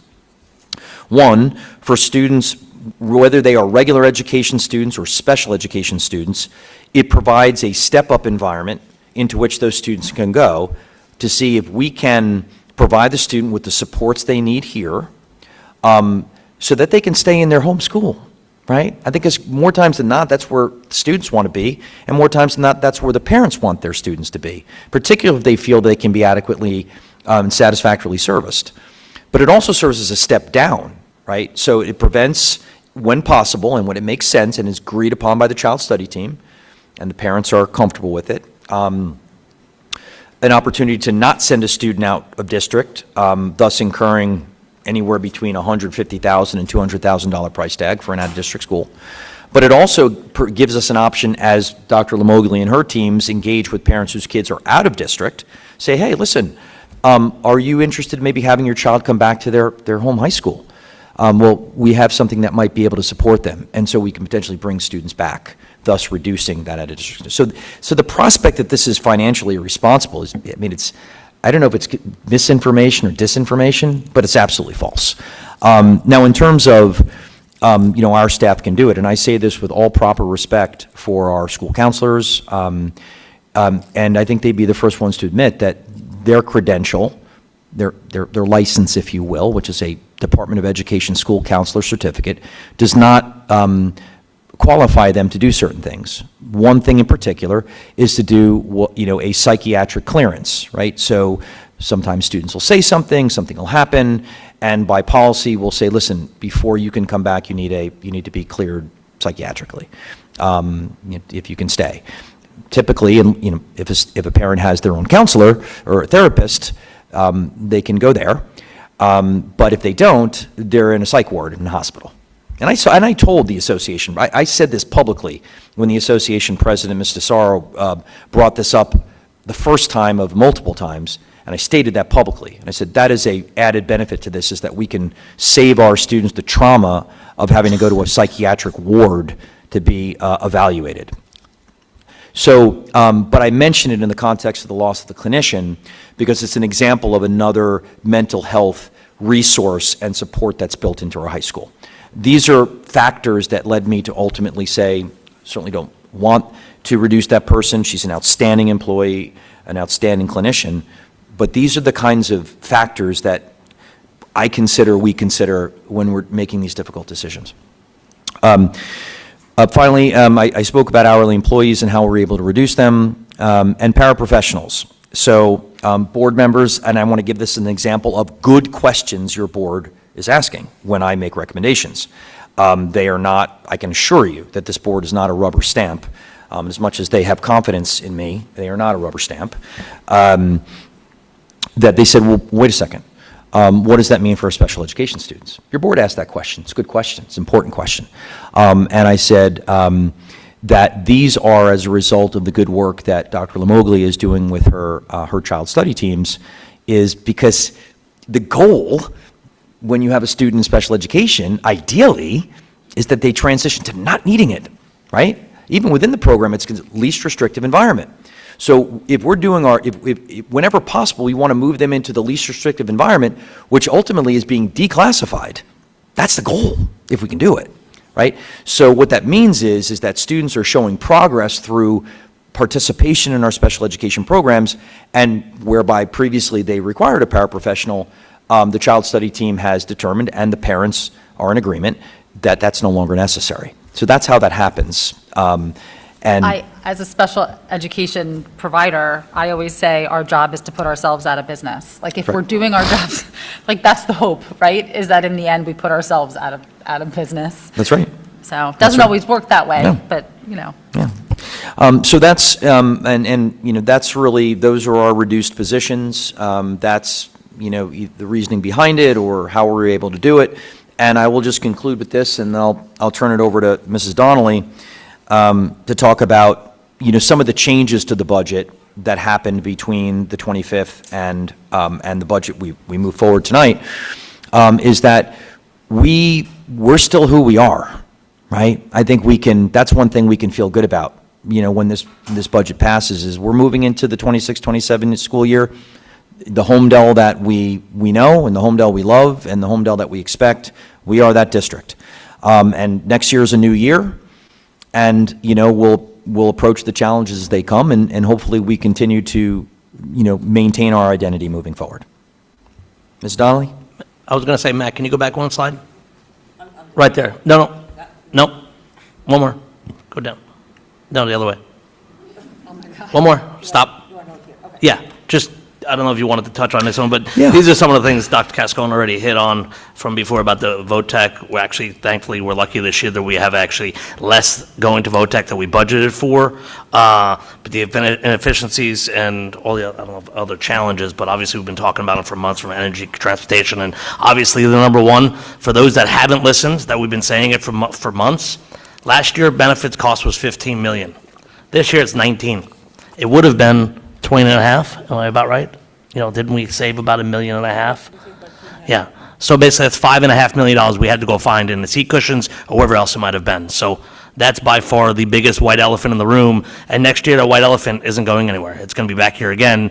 And I'm not sure what that looks like, and like Scott said, we're here now, so we'll just enjoy the now, but I don't know if there's any other budget Yeah, challenges listen, you want to I'm hit. not going to belabor the I think the folks, and I recognize some faces, and I know the folks in this room are a well-informed group, so we're preaching to the choir to some extent in terms of, engaging and reading, and, so I'm not, if you're interested, there, it's all online. The discussions, the budget newsletters, and of course, if you're following the local media and the regional and the state media, it's happening everywhere, so.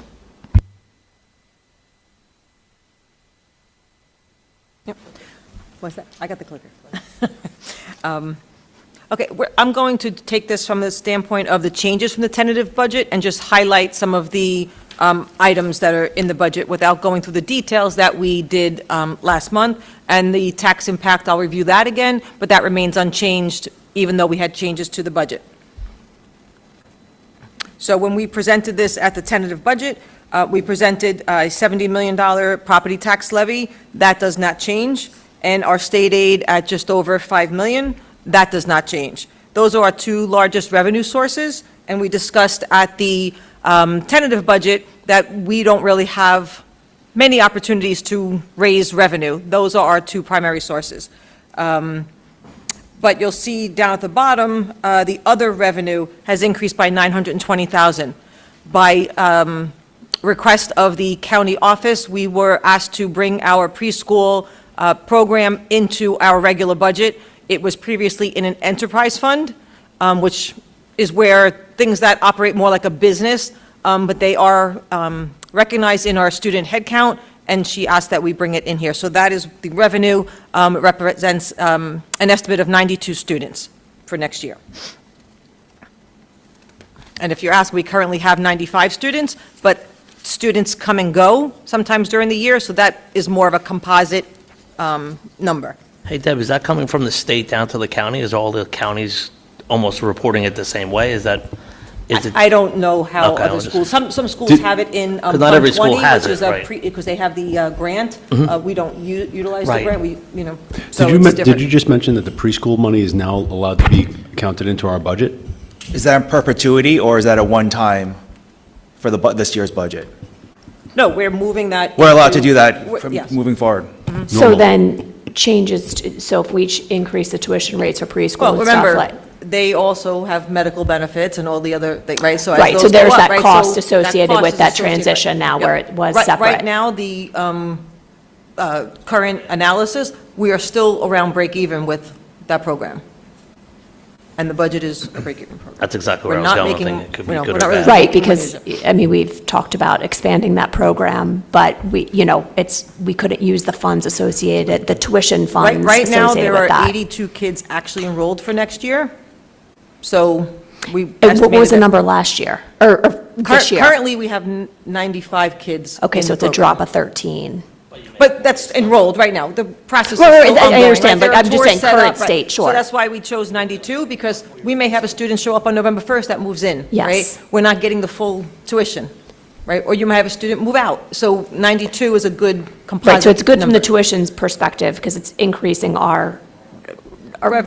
but it has the cost associated with, because now then they're going to be But part of the remember, HTA? I'm still, no, they still are, their salaries are their salaries, right? But they still have medical benefits. So am I saying if medical benefits continue to increase, that could Understood. impact the Okay. expenses here, right? Understood. But still, we're able to use it for our school if we had a profit. Yes, if- Which we couldn't do right. before. Okay. Yep, I'm still analyzing. Remember, I segregated everything to analyze it this year, so I'm still analyzing, but right now, I'm going to still hold that it's If neutral. possible, on a side note, if you could let us know how many teachers are actually on the medical plan from the preschool, that would be good to know. You don't have to answer that now, just later on, because I have an idea, potentially, depending on what that number might be, and we could discuss that. Okay. Okay. And we'll just quickly go back over the tax levy increase. Last year, for the current year, 25-26, was just over 65 million. We're allowed to increase the 2%, which is the 1.3 million. And then we have our healthcare adjustment, which is based on a state allowable adjustment to the tax levy based on the increase to the state health benefits. So that's about 3.4 million. bringing us to a 7.19% increase in the tax levy for 26-27. We can look at more details on that. We also have our debt service component of our tax levy. That's down slightly, just under 1%, bringing us with a net of 6.9% increase. That's a total tax rate of 1.0391 for 26-27, and that equates to $762.10 or $63.51 a month on an assessed value of $1,129,951. Okay. So these are the revised expenditures. In instruction, we increased the budget from what we had in our tentative budget by about $696,000, and that is the preschool expenditures plus the change of the dance teacher. In the student support services, the $106,000 increase relates to the preschool coordinator and her assistant that run the program for the school. Tuition out of district was reduced by $142,000. As Dr. Cascone noted, we have less students than what we anticipated during the tentative budget because we've had a large reduction to what we normally, our trends normally were for enrollment. The last change was an increase in our employee benefits of about $259,000 related to the preschool expenditures and as well the reinstatement of the dance teachers in there as well. So that is the total increase of $920,000. It's, even balanced. I wanted to review fund balance and our reserve recap, because on the agenda for tonight is the sale of 34 Crawfords, which is, what do we call this, Lefferts? Addie's house or Lefferts house, to the township for just over $1 million. The district will be using that to add to our fund balance, $587,123. That will bring us to the statutory requirement. If you've been following, we've been talking that we have been below the statutory requirement, and the county was prepared to have us on I'll call it a corrective action plan, reviewing our budgets quarterly with myself and Dr. Cascone. But by doing this, we put money into, I'll call it, if on a personal level, be your emergency reserves, right? This is money that we're required to have so that there is money to fall back on in the event of emergency. And we were running significantly low. We were able to add about, I think it was like about $550,000 at the end of June of 25, and now this gets us at the statutory level. So I can't say how happy we are to have that funding. In addition, we are adding $243,000 roughly to our capital reserve, which we can withdraw for capital projects in the future, and $200,000 for our maintenance reserve, which is important. For example, this year, we did withdraw some money from our maintenance reserve because we had an issue with our burglar alarms, which was not budgeted. So these reserves are of significant importance in managing the infrastructure of the district. We can't foresee everything that happens with our buildings, and this gives us funding to fall back on at the discretion of the board during the school year. Wait, was that the burglar alarm or the basketball court? The burglar alarm. Yeah, Burglar alarm was money we withdrew from maintenance during the year. I see. We originally requested 62, but we were able to do it for about 22. So, Deb, do you mind if I jump in here? Sure. Your next, could you just go to your next slide? I just want to make sure this isn't completely out of context. Oh, good. All right, go back then. Thanks. That's the end. Okay. So I think I want to spend a little, probably much to the chagrin of our amazing students who are here. You probably are like, this guy keeps droning on. But thank you, by the way, for being here. I forgot to say that. I was remiss in thanking our students for coming tonight. And again, I am sorry that I was not here to hear from you personally. I think I've interacted with most, if not all of you at some point in time, any of your events. And you're, of course, the reason why, I come here every day. So thank you. So I want to just spend some time in this slide because there is sort of an intersection with courtesy busing, right? It was copied on an email that went to the town committee. Fine, it's good. People are communicating, they're reaching out, they're asking questions. It's terrific. Really kind of asking the town committee, like, why aren't you earmarking this for courtesy busing? And Mayor Imprevidu's response, which was an appropriate response, was like, we're buying a house. It's not our place nor our purview to tell the school district how they're going to spend the funds, right? But still, folks are saying like, gee, like it would have been great if you could use some of the proceeds of this, of the sale of the house to save courtesy busing. This really provides really all the explanation and rationale I think that one needs to know to understand why the board and I were not recommending doing that, is because this money was critical, as Mrs. Donnelly explained, in really, improving our solvency as a district, bringing us up to that legal requirement of undesignated fund balance. Some folks may have remembered that our Moody's rating went down last year, largely because of the fund balance, right? Then, of course, obviously, having the rainy day fund, whether it's maintenance or cap reserve, is super, super important, because, like, if you have an expense and you don't have money for it, we can't borrow, we don't have a credit card, right? So we need that. And I think the other reason is that as a one-time influx of revenue, we'd be, not only would be remain in, less solvent as a district, but it also, we'd be back in the same boat next year. So, outside of a annual,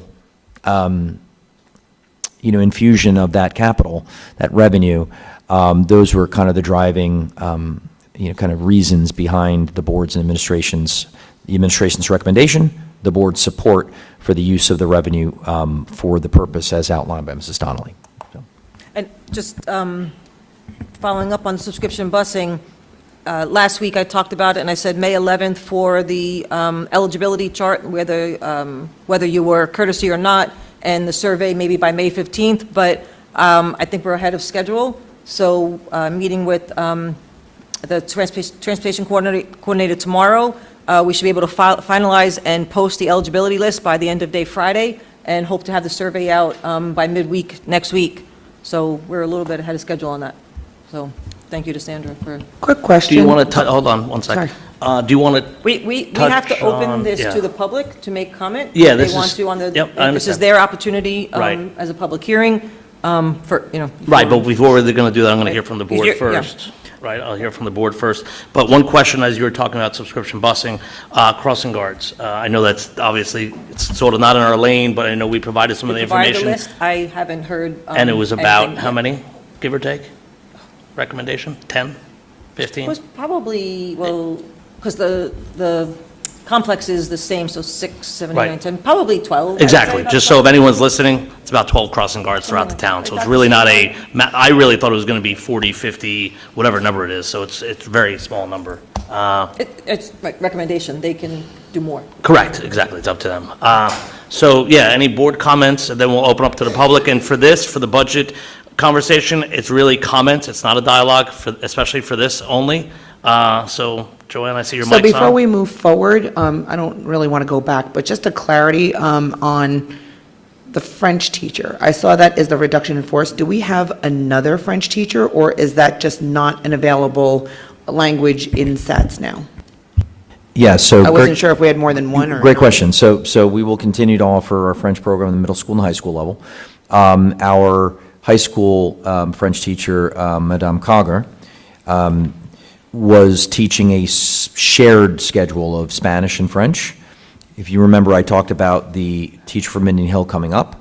She's now picking up those Spanish sections, in addition to others, which frees Madame Cogger up to teach both middle school and high school French. Perfect, thank you. I had just one question. So we're talking about the fund balance. So we just say it out loud. What happens if the state didn't require us to have this balance and something massive broke during the year? Like, what's the implication and why the purchase of the selling of the house is so important? Because what would happen mid-year if we had to show up at $400,000? Well, the undesignated fund balance is, and correct me if I'm, Ms. Donnelly will correct my homework here. So we're allowed to carry over a maximum of 2%, correct, of undesignated fund balance into the subsequent year's budget? Yes, 2% of the pre-budget year's general fund budget. Right. So that's not, is that money that can be used, mid-fiscal year to fund things? I mean, then you run the risk of going below your fund balance. Right. Although, I will say that, and I've mentioned this in public before, that, several years ago, when we incurred a $2 million hit in transportation, after the budget was already done, thanks, transportation companies, it not only did it came, that's actually partially where it came from, which was one of the, really kind of a significant blow to the fund balance was that $2 million hit. Not the only one, but it was definitely part of it. So, but it's really more the reserves. I think what you're talking about is, you know, and there, Deb, correct me if I'm wrong, there's no limit to your reserves, right?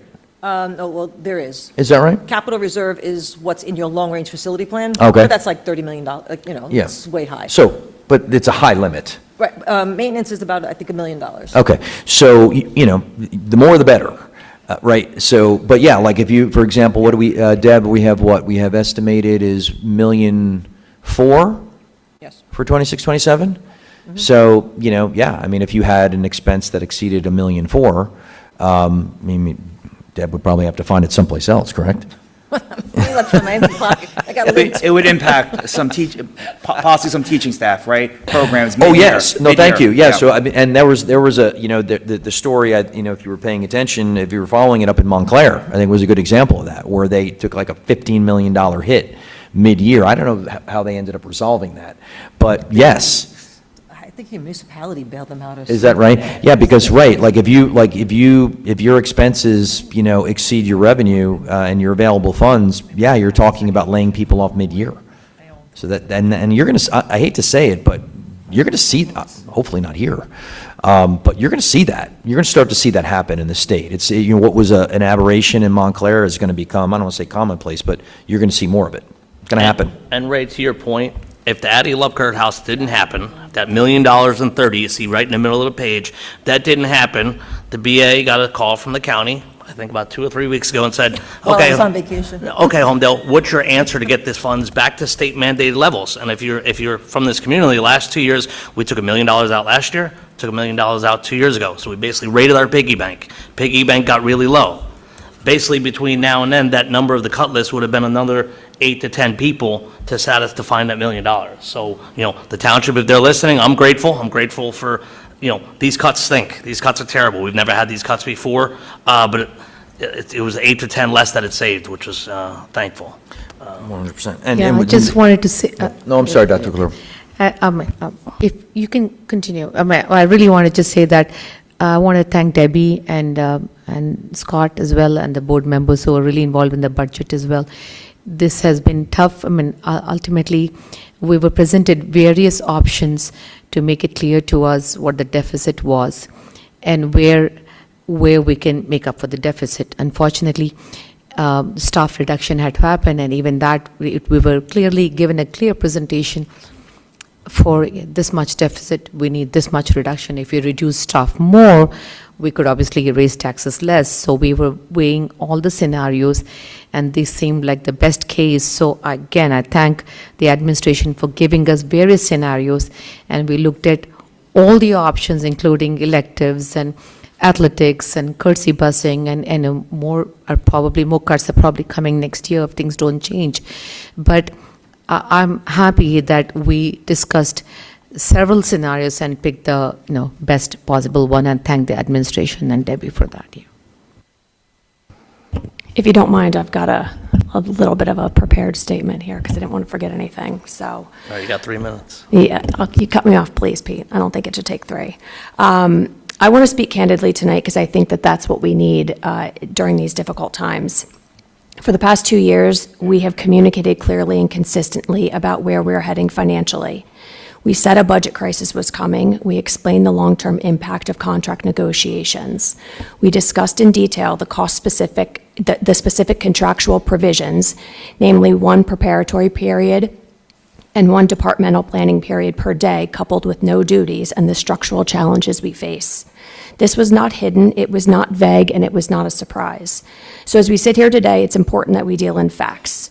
First, I want to be very clear about something. I have full confidence in our superintendent and the administrative team. They are thorough, accountable, and deeply committed to this district. They provide sound data, thoughtful analysis, and responsible recommendations.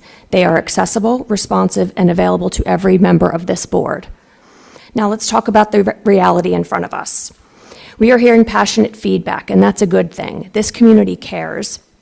Residents are advocating for custodians, teachers, programs, and transportation, and I greatly respect that. But we need to be honest. We cannot do everything. We cannot keep every position, preserve courtesy busing, maintain every program, and avoid hard financial decisions. That is not how budgeting works. It's not how any household operates, and it's not how this district can operate. Every decision has a cost. Every choice has a consequence. Let me give one clear example. Last year, we heard strong calls to save our custodians, and I understand where that comes from. Our custodians are valued and dedicated members of this district who I deeply care about. The decision to keep custodians in-house was an indirect outcome of the recently signed contract, but it serves as a clear example of the kinds of trade-offs we face, because decisions like that don't exist in isolation. Keeping custodial services in-house costs between $1 and $1.3 million. That translates into directly to approximately 10 to 13 staff positions, or the ability to preserve student-facing programs. So when we now hear concerns about staff reductions, program cuts, cutting courtesy busing, it's important to recognize that these issues are connected. That's not criticism, it's reality. It's also why we have to move beyond slogans. Save this or keep that may sound good, but they don't reflect the full picture. Every priority we choose means something else has to give. So the real question isn't just what do we want to keep, it's what are we willing to give up to pay for it. And those are not easy choices. Let me also be extremely clear and reiterate my position. I do not believe the solution is to simply raise taxes to the max and continue shifting the burden onto our residents. That is not sustainable, and it's not responsible governance. We are also dealing with structural realities that make this even harder. A broken school funding formula and an educational healthcare system where costs continue to rise while the burden is disproportionately absorbed by districts. In the private sector, employees share meaningfully in those increases. In districts, those costs are largely passed on to taxpayers, limiting our ability to fund classrooms, programs, and staff. Those are facts, and ignoring them doesn't make them go away. What concerns me most is not disagreement. That's definitely healthy. What concerns me is when positions are taken without fully understanding the implications, or when accountability is avoided once those implications become clear. Leadership requires more than having something to say. It requires preparation, judgment, and ownership of decisions. To our community, please stay engaged, ask questions respectfully, and seek out the full picture. We are here and we are willing to have those conversations, but please don't fall for slogans that sound good. Understand what it all means and get all of the facts to make a fully informed opinion. Because at the end of the day, this comes down to choices. Real choices with real consequences. We all want the same things, but wanting something doesn't make it financially possible. Our responsibility, whether it's comfortable or not, is to deal in reality, make those choices, and stand behind them. Thank you, Allison. I actually have something very similar to say myself, but a lot shorter. For the past 2 years, we really have been clear about our financial challenges that we're now facing. And, it's not a surprise, but it does require tough, sometimes unpopular decisions to protect the long-term health of the district. And, there's been talk about mismanagement and waste, and the reality is it's nonsense, because there hasn't been. We've been responsible and transparent. Okay, at least since I've been on this board, I know that was one of the major endeavors that we've tried to continue, which previous boards before us, I feel, were also transparent as well. But we have to understand that sometimes the way we give out information is not easily digestible to the community, and I understand that. The challenges are real, and they go way beyond that narrative. So, I appreciate the community's engagement. It truly matters. We got to be respectful of each other, though, and you need to be informed and consistent if we're going to move forward productively, right? We need you to be engaged as much as possible, and I appreciate you guys so much for being here and just listening to this, because the more information you have, the more you understand about the decisions that we have to make, right? You put us here, ultimately, to help make these decisions. Raising taxes is not a solution. It's just not. We need broader engagement and real advocacy with local and state leaders for sustainable answers. okay? And, I just want to really just express my strong support for our superintendent and administration. They've been working through incredibly difficult circumstances with focus and integrity, and I truly feel that deserves some good recognition, so thank you for that. Thank you, Anthony. Any other board comments? I'm going to cease. I'm good.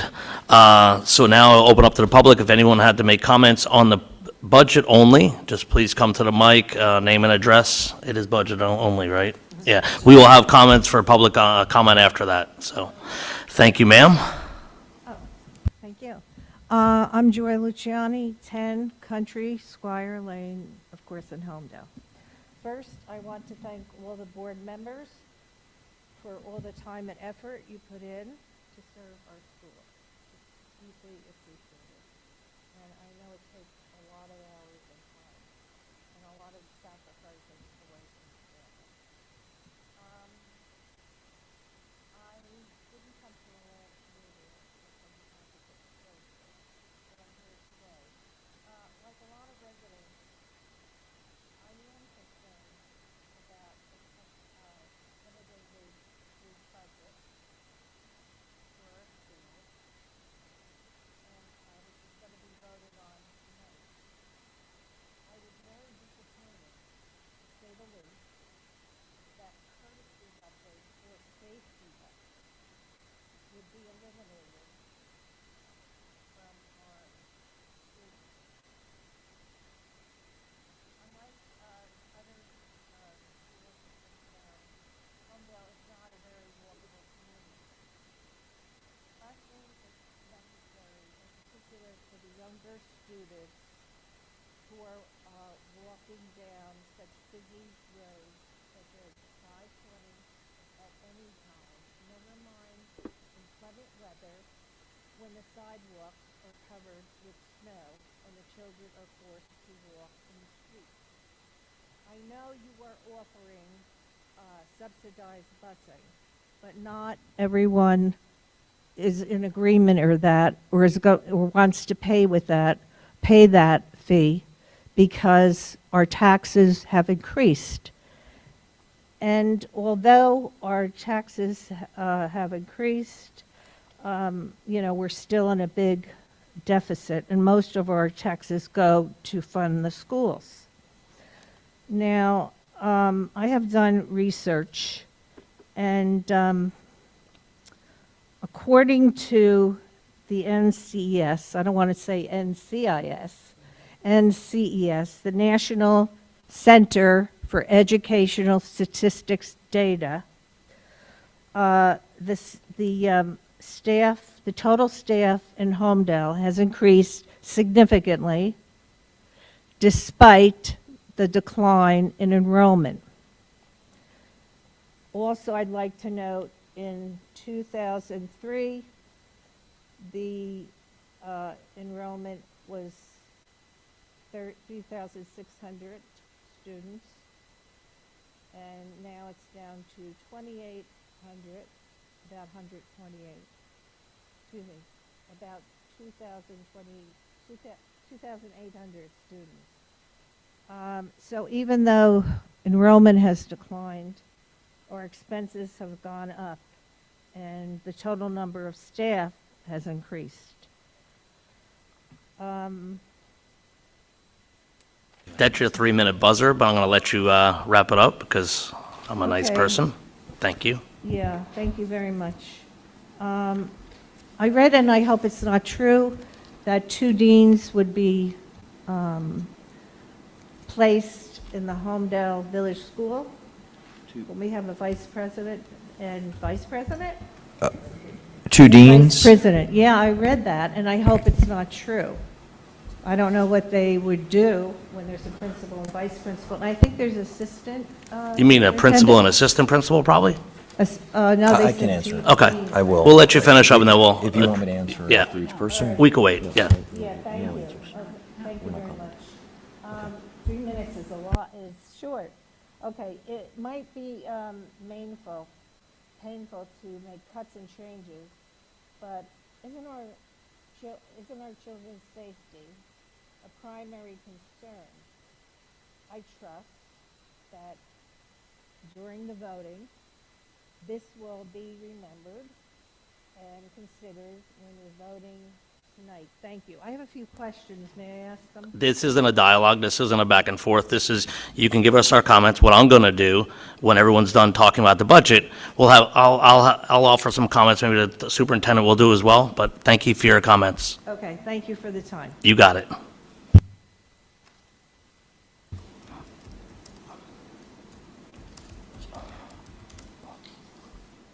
That's okay, you're next. I have my timer too. Yep, thank you. So, okay, start. Hi, I'm Chandana Rao, 57 Oaks Drive. Thank you for your very detailed analysis of the budget. I know this board probably went through a lot to come to the conclusion that, you know, you've arrived at. It's not easy, and certainly it's not easy for the teachers. What I'm hoping for is that going forward, that there is a lot more engagement with us, the public. I know there has been sort of statements made that our public is not engaged or they don't know what's happening. A lot of us do remote dial-in and we listen and we read. We're just on the quieter side. But we are aware of all the details that are arising. I think one of the things, you know, I know that you, Dr. Cascone, talked about looking at other things once this budget's done. One of the arguments that I would like to make and I have you consider is looking at how much technology is being used in the district, right? And see how that impacts the budget going forward. I understand this is the year and you have to close the budget, but each year you have to review a new budget, right? So I do hope that we have more transparency. I know that people have said it has been transparency, but I think in terms of the details that have been provided today, the kind of detail that was presented at today's meeting would have been nice to see to the extent possible and legally allowed during the year, right? I think a lot of us want to see numbers, right? We want to see what's happening. And lastly, this is not me as a parent, this is me as a board member of HFEE. I just want to let the board know that we're honored to make the donation to the teachers for the grants. We value our teachers and we value our students in this district, and we're grateful for the opportunity to make that determination. Thank you. Thank you. Sir?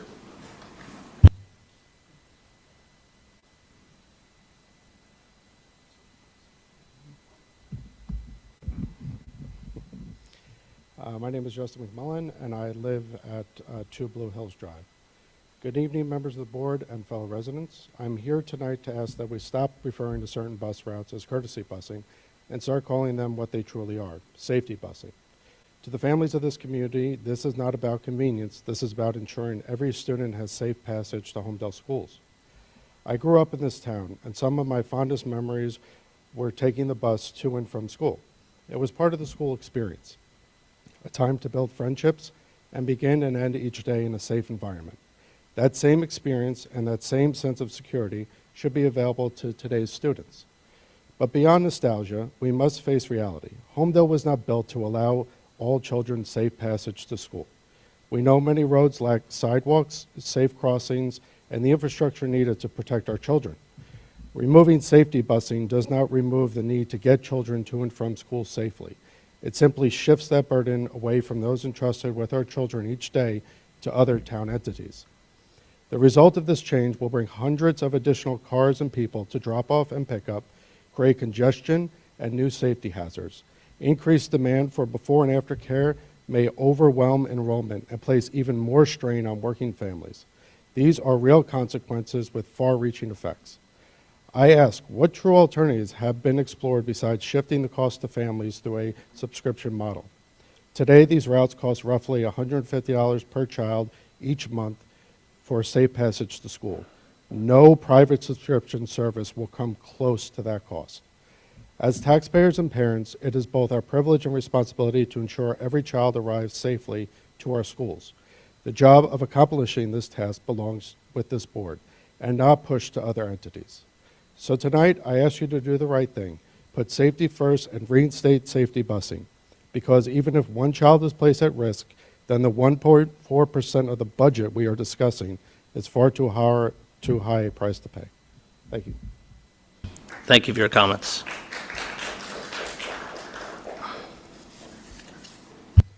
My name's Donald Aquilano, 200 Crepe Myrtle Drive. I don't have a whole lot to say. I understand you guys have a difficult task. I just want to say I appreciate you guys last week listening to the kids. I know there was a lot of them. You didn't treat them like kids. You listened to them as equals. You heard them out. I appreciate that. That means a lot. I think it means a lot to all the kids. They showed up a second week in a row just to show face and appreciate the job that you guys are doing. So I appreciate you giving them the time to do that. Absolutely. Thank you.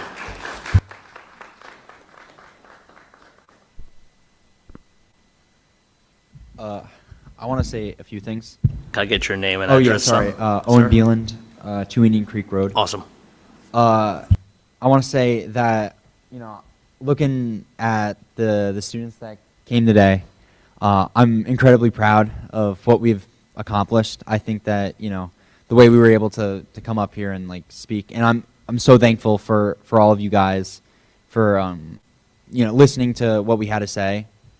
And I think this is a really good example of, like, how even though, like, we're young and, you know, we're, like, at the end of the day, we're kids, we can still have a voice in our community because, you know, it's also our community.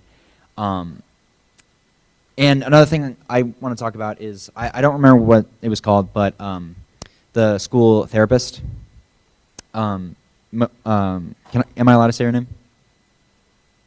Michelle Rybrack. I've known her since I was in 4th grade. She's been very beneficial to me, you know, through, yeah, I mean, like, I'm in theater. You kind of assume that we have mental health issues. But through many, like, episodes that I've gone through, she has, and to put it plainly, it's a little sensitive for me, but she saved my life on multiple occasions. And to see her as one of the cuts, it was very heartbreaking to me. And it was a very hard conversation with her because such a bond has grown over the last, 7 years. So, you know, it's very difficult to hear that. But listening to what you guys have said about this new program, it does sound very beneficial. Being someone that has been in what you said, not exactly a psych ward, but you get the idea. I think that being able to clear someone in the school, that sounds amazing. You know, and I think that's just an example that the people on the board, you guys know what you're doing. You know what I mean? And I think, you guys, at the end of the day, you know what I mean? Like, I feel like we can't jump to conclusions. Like, a lot of things that you guys say, like, we do, you know, not to, like, glaze or anything like that, but, you know, I feel like this meeting, there was a lot more information given out that was very beneficial. But that's really what I want to say. I just wanted to bring up what was it called again? Clinician was, you know, and like how much of an impact she's made on like hundreds, I wouldn't say, probably hundreds at this point of kids, and how many lives she's saved, and the benefit that she's done. So thank you. Thank you.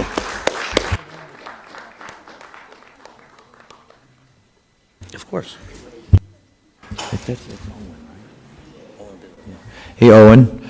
I'm sorry, I just wanted to, I really feel like I would be remiss if I didn't just acknowledge that in a day and age when mental health continues to bear a stigma to it, you may be a kid, but by doing that and speaking openly about it in public, you showed more courage than most. So thank you.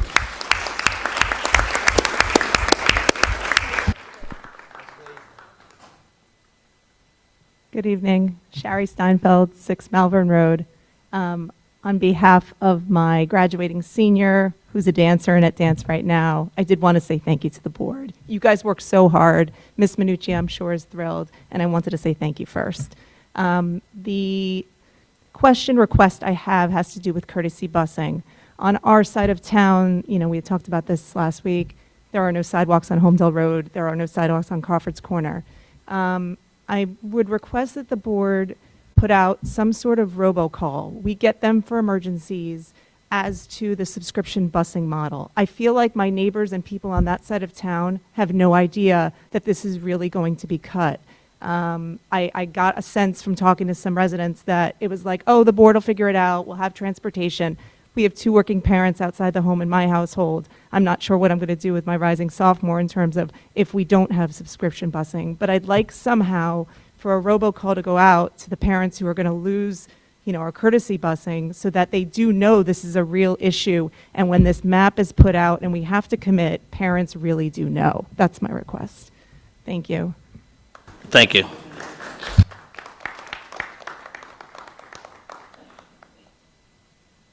All right, I see no more. One more. Yes, sir. You might be last, but that's okay. I like seeing you now at TC and BOE. Yes. Yes, I think this might be my last. Patrick Truskita, 56 Line Road. I don't really have prepared remarks, but as you know, I'm at the TC meetings every time for many, many years. I'm a 48-year resident of Holmdel. My 2 sons went to Holmdel schools and been a big supporter of the Holmdel school systems. And I'm amazed every time I sit at a meeting and a new championship team comes up for certificates from the township committee.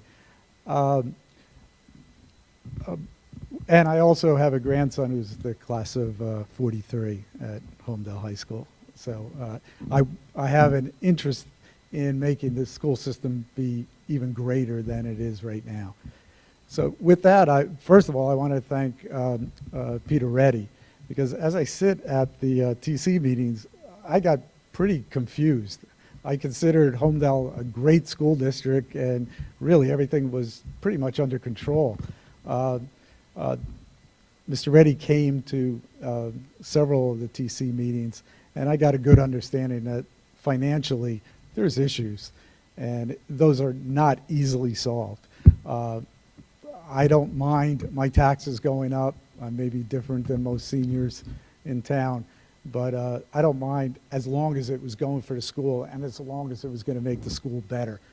I'll pay extra taxes. That wasn't an issue. But this year seemed very different, and so I decided to really dig into it. And I did. I dug into the numbers, and it is a hard problem to solve. You're boxed in by the state with this 2% cap, and the deadlines and what you have to put together. But looking at it from last week to this week, I was very impressed by the dance. I'm a STEMS guy and stuff like that, and I'm all for the dance program going forward, and I'm glad that's back in the budget. That would have been terrible to lose. But what I want to say is kind of don't worry about our taxes. I'm a Holmdel senior. That probably, and I think many of the seniors that I know are supportive of the school. Do the right thing, do the best you can, and looking at all the numbers, I think this budget right here is the 99.99% possible that you could have done. And I'm also happy that the township committee is purchasing the house that should have been in the open space fund many years ago anyway.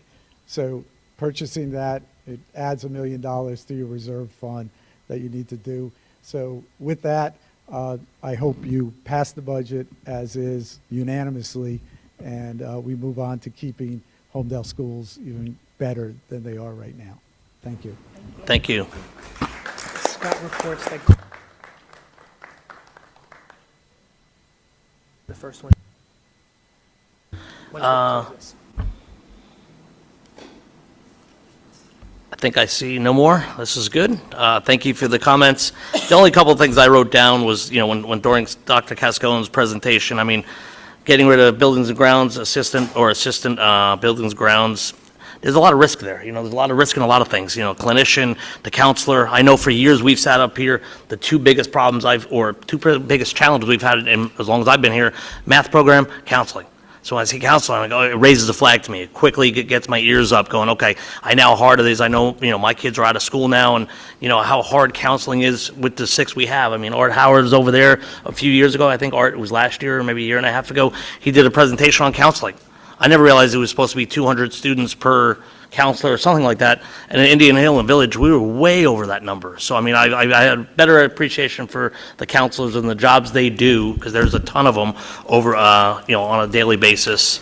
The other things I wrote down was, ma'am, you talked about, a quarter of a century ago, yes, we had a lot more kids. But VOTEX didn't exist a quarter of a century ago. And I can tell you, besides people leaving the state of New Jersey, Holmdel has more kids that go to the VOTEC than any other district in town or in the county. So that's a credit to the K-8s. That's a credit to Lisa Marino back there, or Lisa Vital, and credit to Sherry, other principal in Village, and it's credit to the K-8s. Just very quickly elaborate what that means, that weren't VOTEX and why it's important to that, what you're saying. The VOTEX can take, they are not obligated to take 2 kids from every town. So no, what I mean for our budget, what does that mean? For our budget, it means we are the number 1 supplier. Right.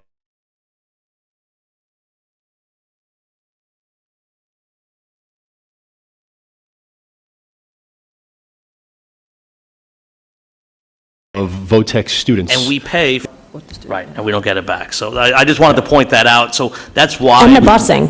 And the busing. And the busing and everything else around it. Yeah. So, I mean, it's a credit to us, it's a credit to this district that we do that. And as Kim said, a lot of the questions before were answered. And unfortunately, I hear you on the courtesy busing. We've had it for 20 years, and it's courtesy. It's not state mandated. I understand safe passage, but if I have to, or as one board member, get rid of more teachers or staff versus courtesy busing, I'm going to go courtesy busing. I was like, unfortunately, just because it's already bad enough for me. So those are my comments. Yeah. Any board members? One thing that I wrote down was there was a comment made that we put out the information now clearly, as opposed to last year or the year before that we didn't give that budgetary information.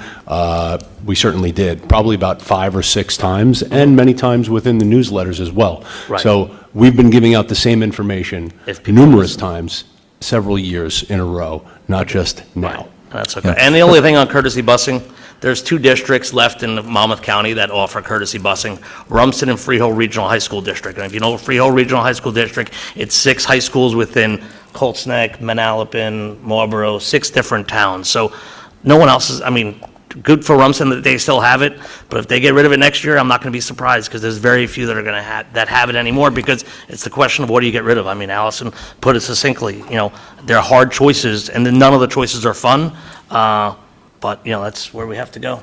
Oops, sorry, go ahead. Yeah, thanks, Allison. So I know I'm going to keep it brief, because we're going to be moving the budget item up. One of our board members, Dr. Fernandez, is attending remotely, and he's boarding a plane soon. So, listen, we can always improve our process, right? I think one of the things, the only thing that's frustrating is, and I know maybe sometimes I drone on, and you start to, softening of the skull and whatnot, and maybe you're not hearing what I'm saying, but I feel like I addressed those points in my comments on a couple levels. One of the things I said that we learned as a board, as an administration, was that, yeah, there's going to have to be a greater degree of inclusivity with the community, because these decisions are going to be significant, and we have to bring people to the table, to town halls, and have these conversations.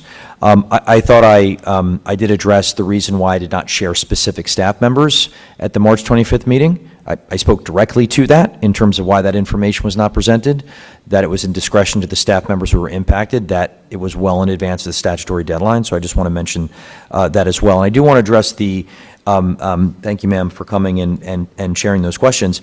In terms of the idea that our enrollment has gone down and our staffing has gone up, it's just simply not true. I wish it were, right? Because I said to the board, I said, as I was going, and I commented on it in public a couple of meetings ago, I said I was really surprised how quickly we've gotten to class size increases and programs.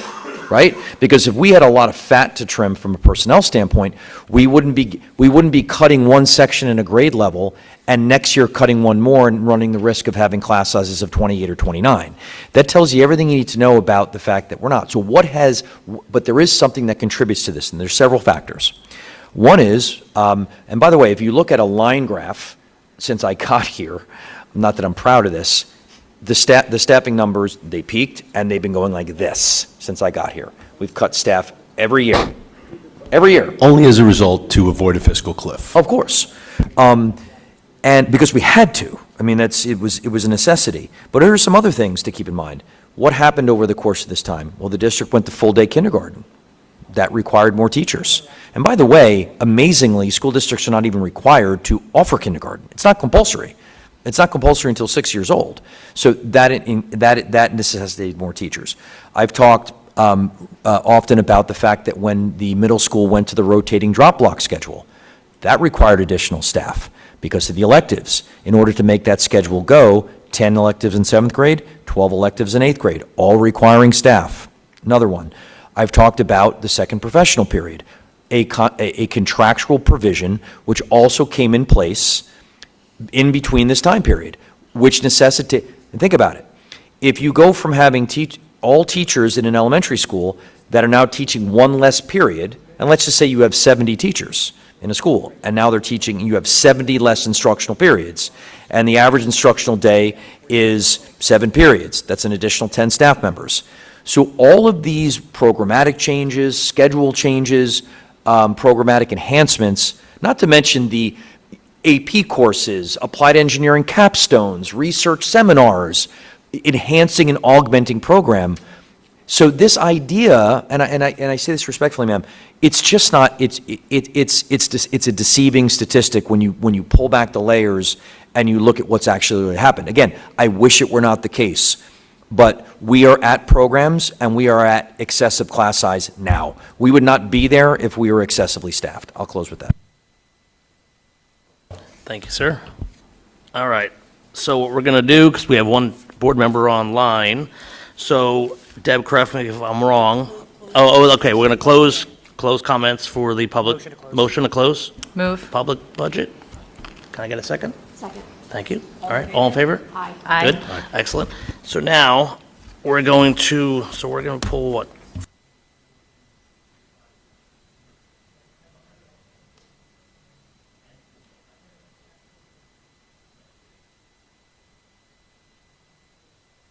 Here's what we're going to do. We're going to vote right now on item 40. Then we're going to do 44, 45, 46, and 48. Yeah, I think so, right? 44, 45, 46, 48. I can do them all. Do separately. That's what I was going to do, yeah. Okay. All right, so item 40, I'll read this one. Oof. Resolution authorizing the sale of 34 Crawford's Corner Road to the Township of Holmdel, whereas the Holmdel Township Board of Education is the owner of Block 25, Lot 5 on the tax map of the Township of Holmdel, commonly known as 34 Crawford's Corner Road, and whereas NJSA 18A 20-5 authorizes a bond of education to dispose by sale or otherwise of any lands owned which cease to be suitable or convenient for the use for which they were acquired or which no longer needed for the school purposes by a recorded roll call majority vote of its full membership, and whereas NJSA 18A 20-6 authorizes the sale of any lands by a Board of Education to a political subdivision of the state at private sale without advertisement, and whereas the Township of Holmdel proposed and bonded for the purchase of 34 Crawford's Corner Road at the appraised value of $1,030,000, and now therefore be resolved that the Holmdel Township Board of Education finds 34 Crawford's Corner Road to no longer be convenient for the use for which it was acquired and unneeded for the school purposes, and be it further resolved that subject to negotiation of appropriate agreement terms, the Holmdel Township Board of Education authorizes and approves the sale of 34 Crawford's Corner Road, as shown on Block 26, Lot 5 on the tax map of the Township of Holmdel to the Township of Holmdel. That's for the offered and appraised value of $1,030,000. And be it further resolved that district officials, including the board president, superintendent, business administrator, and board council, are authorized to take all action necessary to effectuate this resolution, including the execution of a contract consistent with the foregoing, the form and substance of which shall be subject to review and approval by the board council. Move. Can I get a motion? Second. Second. Discussion? See none? Roll call? Mr. Reddy? Yes. Mrs. Tasillo? Yes, thank you. Dr. Calor? Yes, finally, thank you. Mr. Lavecchi? Yes, thank you. Mrs. Lopresti? Yes, thank you so much. Mr. Kim? Yes, thank you. Dr. Fernandez?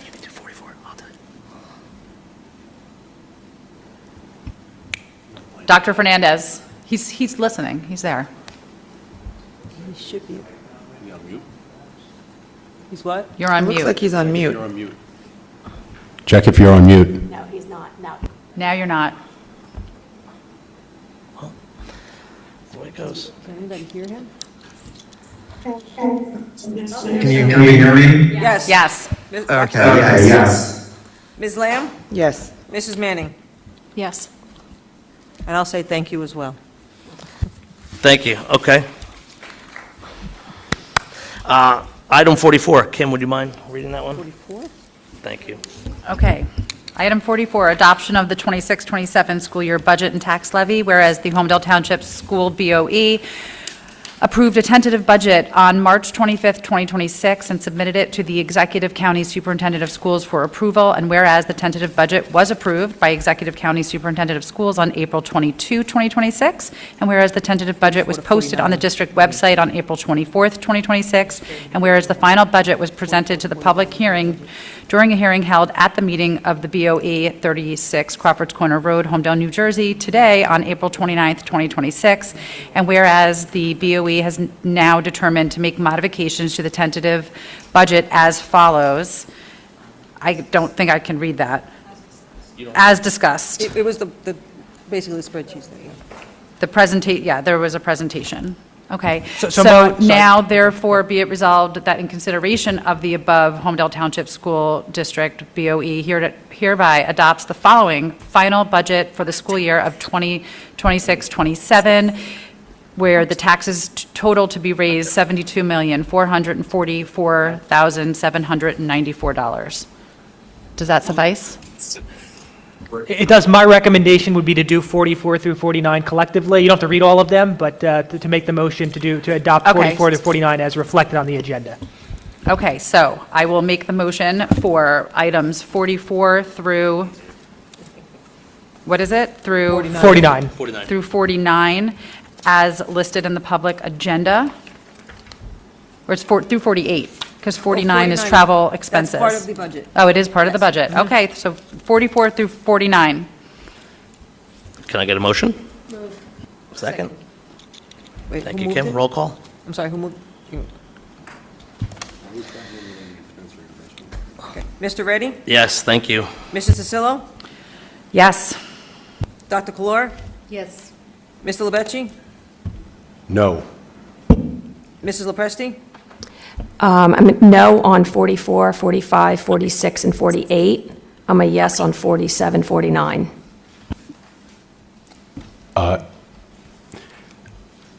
I am still a no on 47, but 49, I didn't realize we were putting for travel and expense. I would be a yes to 49. Okay. Mr. Kim? Yes. Dr. Fernandez? Yes. Ms. Lamb? Yes. Mrs. Manning? Yes. All the votes passed. All right. So what we'll do Thank you, now. everybody. What's that? I said thank you, everybody. Oh, thank you. Thank you. Thank you. And Greg, have a safe flight. Yes, thank you, Yes. Greg. So what we're going to do now, instead of, we have a bunch of retirements, we have a. You want to open up the public comment on the other action items? Yes, any public comment on the items we just did? No. But I'm going to have to, yeah. So what we were voting on, if there's any public comment on items 1 through 4, 11 through 14, 16 through 25, 27 through 39, 41, I think we, and then 43, 41, 42, 40, we did. You could just do 43. anything left. Yeah, okay, anything left, there you go. And then we'll have a slip sheet, which we'll do after that. And that doesn't need a public comment. So, any comment? Can we get a motion? We're not doing the mayor. Yeah. Public comment first. That's public comment. Yeah. Well, we can open it. After that, We need a right. motion. Yeah. So motion? No, there's no motion. Ed? What is their motion? We're good. Yeah. I see none. Okay. report. I've sent multiple emails to various levels of escalation about the transportation issues that our particular bus route has had this year. SH31, I don't know if you've viewed issues this week. Last Monday, it didn't show up at all. The rest of the week, we were told, oh, it's going to be 10 minutes late. It's been really 20 to 30 minutes late every day getting to our houses. We were the first stop around. Can I ask you to just pause that till we have public comment on public, I'm sorry, yeah, because it wasn't an action item. So this is all the voting stuff, and tonight is a very myriad all over the map because we have budget items, we have retirements, we have, donations and other things, so hold pause for 2 minutes, sorry. Now close. So now we close. Whatever order you want to vote things on. Right, well, we're going to do that, good. yeah, so we're voting on items 1 through 4, 11 through 14, 16 to 25, 27 through 39, 41, 27 through 39. Actually, yeah, because we pulled 40, which was Addie Lubkert's house. Then 41, and then 43, 41, 42, 43. Then I believe you had 47 we already did, and then 55. 50 to 55, yeah, exactly. And then the slip sheet, exactly, right We here. do separately. We'll do that separately. So there you go. So can I get a motion? Move. Good. Roll call. Mr. Sorry to Reddy? go so fast. Yes. Mrs. Tasillo?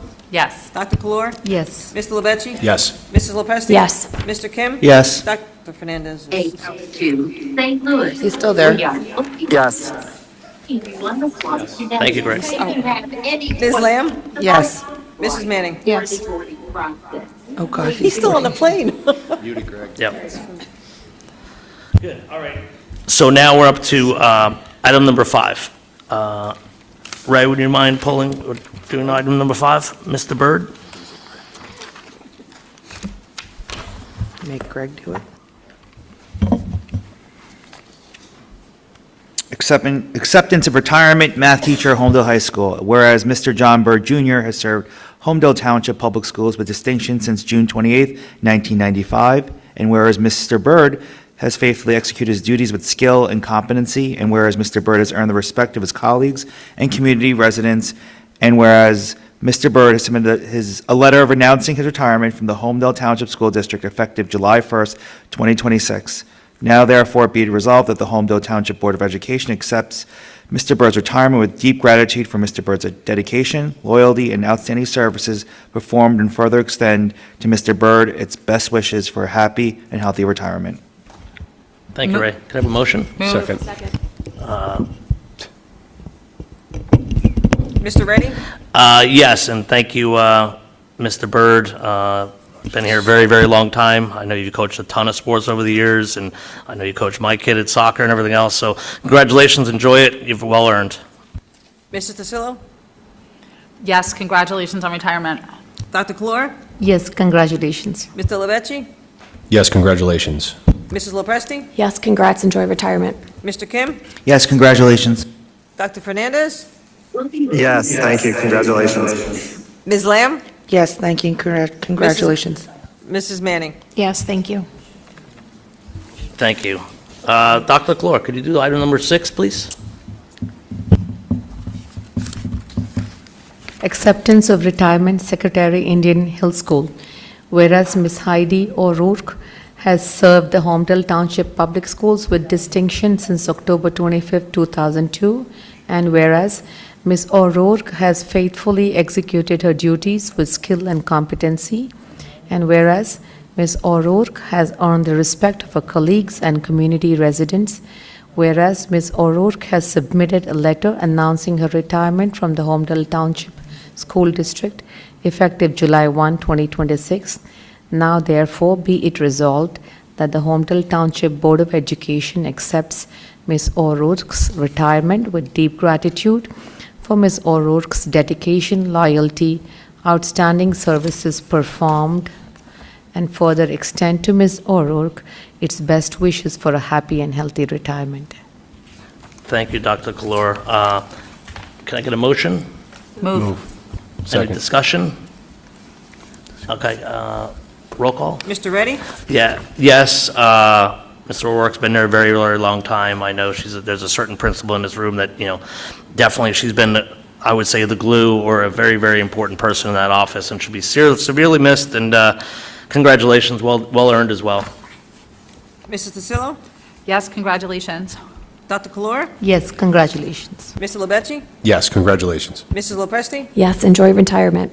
Mr. Kim? Yes, congratulations. Dr. Fernandez? All right, he's off. Ms. Lamb? Yes, thank you and congratulations. Mrs. Manning? Yes, thank you. Thank you. Ms. Manning, would you mind doing number 7? Sure. Before I say, I just want to make sure I get the pronunciation right. Sophiantini. Sophiantini? Is that correct? Sophiantini? Okay. I want to give due respect, right? Sophiantini. Acceptance of retirement, Secretary, Indian Hill School. Whereas Mrs. Dolores Sophiantini has served the Holmdel Township Public Schools with distinction since July 1st, 2002, and Ms. Sophiantini has faithfully executed her duties with skill and competency, and whereas Ms. Sophiantini has earned the respect of her colleagues and community residents, and whereas Ms. Sophiantini has submitted a letter announcing her retirement from the Holmdel Township School District effective July 1st, 2026. Now therefore be it resolved that the Holmdel Township Board of Education accepts Ms. Sophiantini's retirement with deep gratitude for Ms. Sophiantini's dedication, loyalty, and outstanding services performed, and further extend to Ms. Sophiantini its best wishes for a happy and healthy retirement. Thank you. Can I motion? Move. Second? Roll call? Mr. Reddy? Yeah, I would say the same comments here, that I'm sure a certain principal is probably, going to think the same thing. Outstanding job, thank you very much. Yes. Mrs. DeSillo? Yes, congratulations.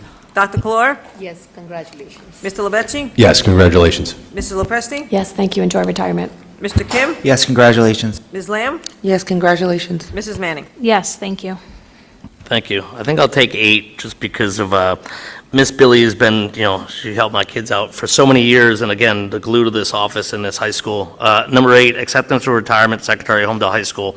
Whereas Miss Linda Billy has served the Holmdel Township Public Schools with distinction since February 20th, 2002, and whereas Miss Billy has faithfully executed her duties with skill and competency, and whereas Miss Billy has earned the respect of her colleagues and community residents, whereas Miss Billy has submitted a letter announcing her retirement from the Holmdel Township School District effective July 1, 2026, now therefore be it resolved that the Holmdel Township Board of Education accepts Miss Billy's retirement with deep gratitude for Miss Billy's dedication, loyalty, and outstanding services performed, and further extend to Miss Billy its best wishes for a happy and healthy retirement. Motion? Move. Second. Roll call?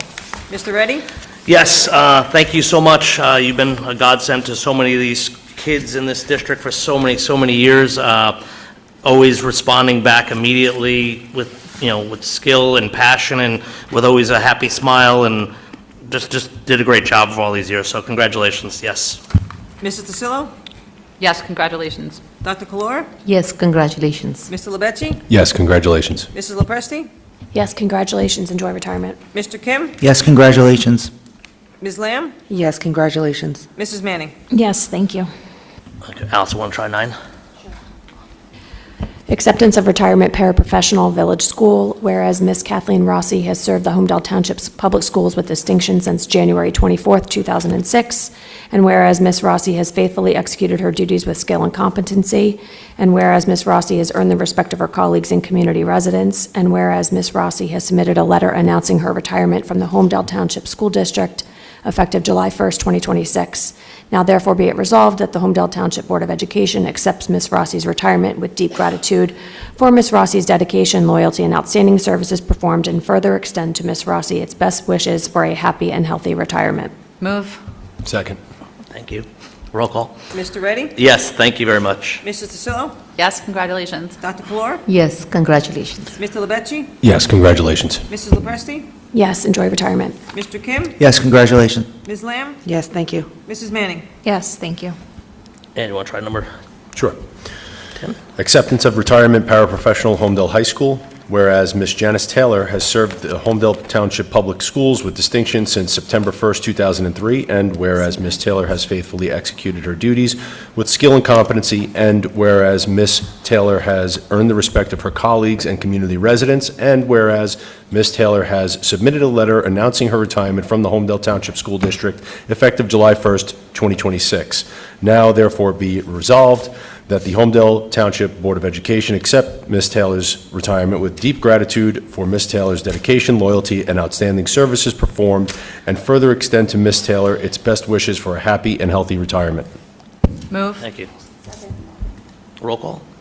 Mr. Reddy? Yes, congratulations. Mrs. Tasillo?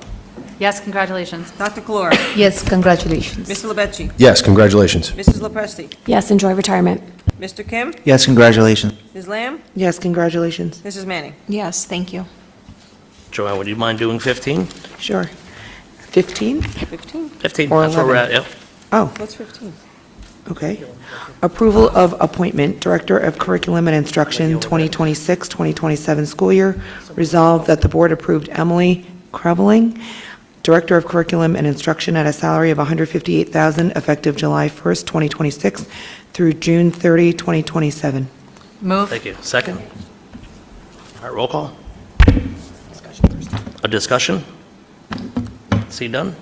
Roll call? Mr. Reddy? Yes, absolutely. Congratulations. Welcome. Mrs. Tasillo? Yes, looking forward to working with you. Dr. Calora?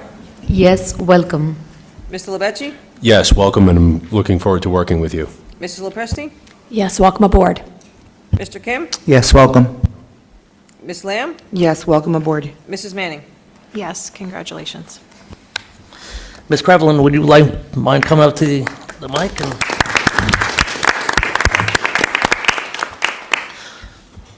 I know you said you had about a 15-minute presentation on the We impact appreciate of curriculum you for all the high sticking school around. students. Can we fire her then? And this isn't a normal meeting. It doesn't usually go this long, but appreciate your patience. We're setting the bar high. So thank you so much to the board for your support and your confidence. I'm incredibly grateful to Dr. Casco and the administrative team and the interview committee for the time and care that you put into this process. It was clear to me throughout the interview process that Holmdel is a district that is deeply committed to excellence, collaboration, and continuous growth, and I feel very fortunate to be joining all of you. I'm really excited to get started, to learn from all of you, and to contribute to the important work that is already underway. Thank you again. I'm truly honored to be here. Thank you.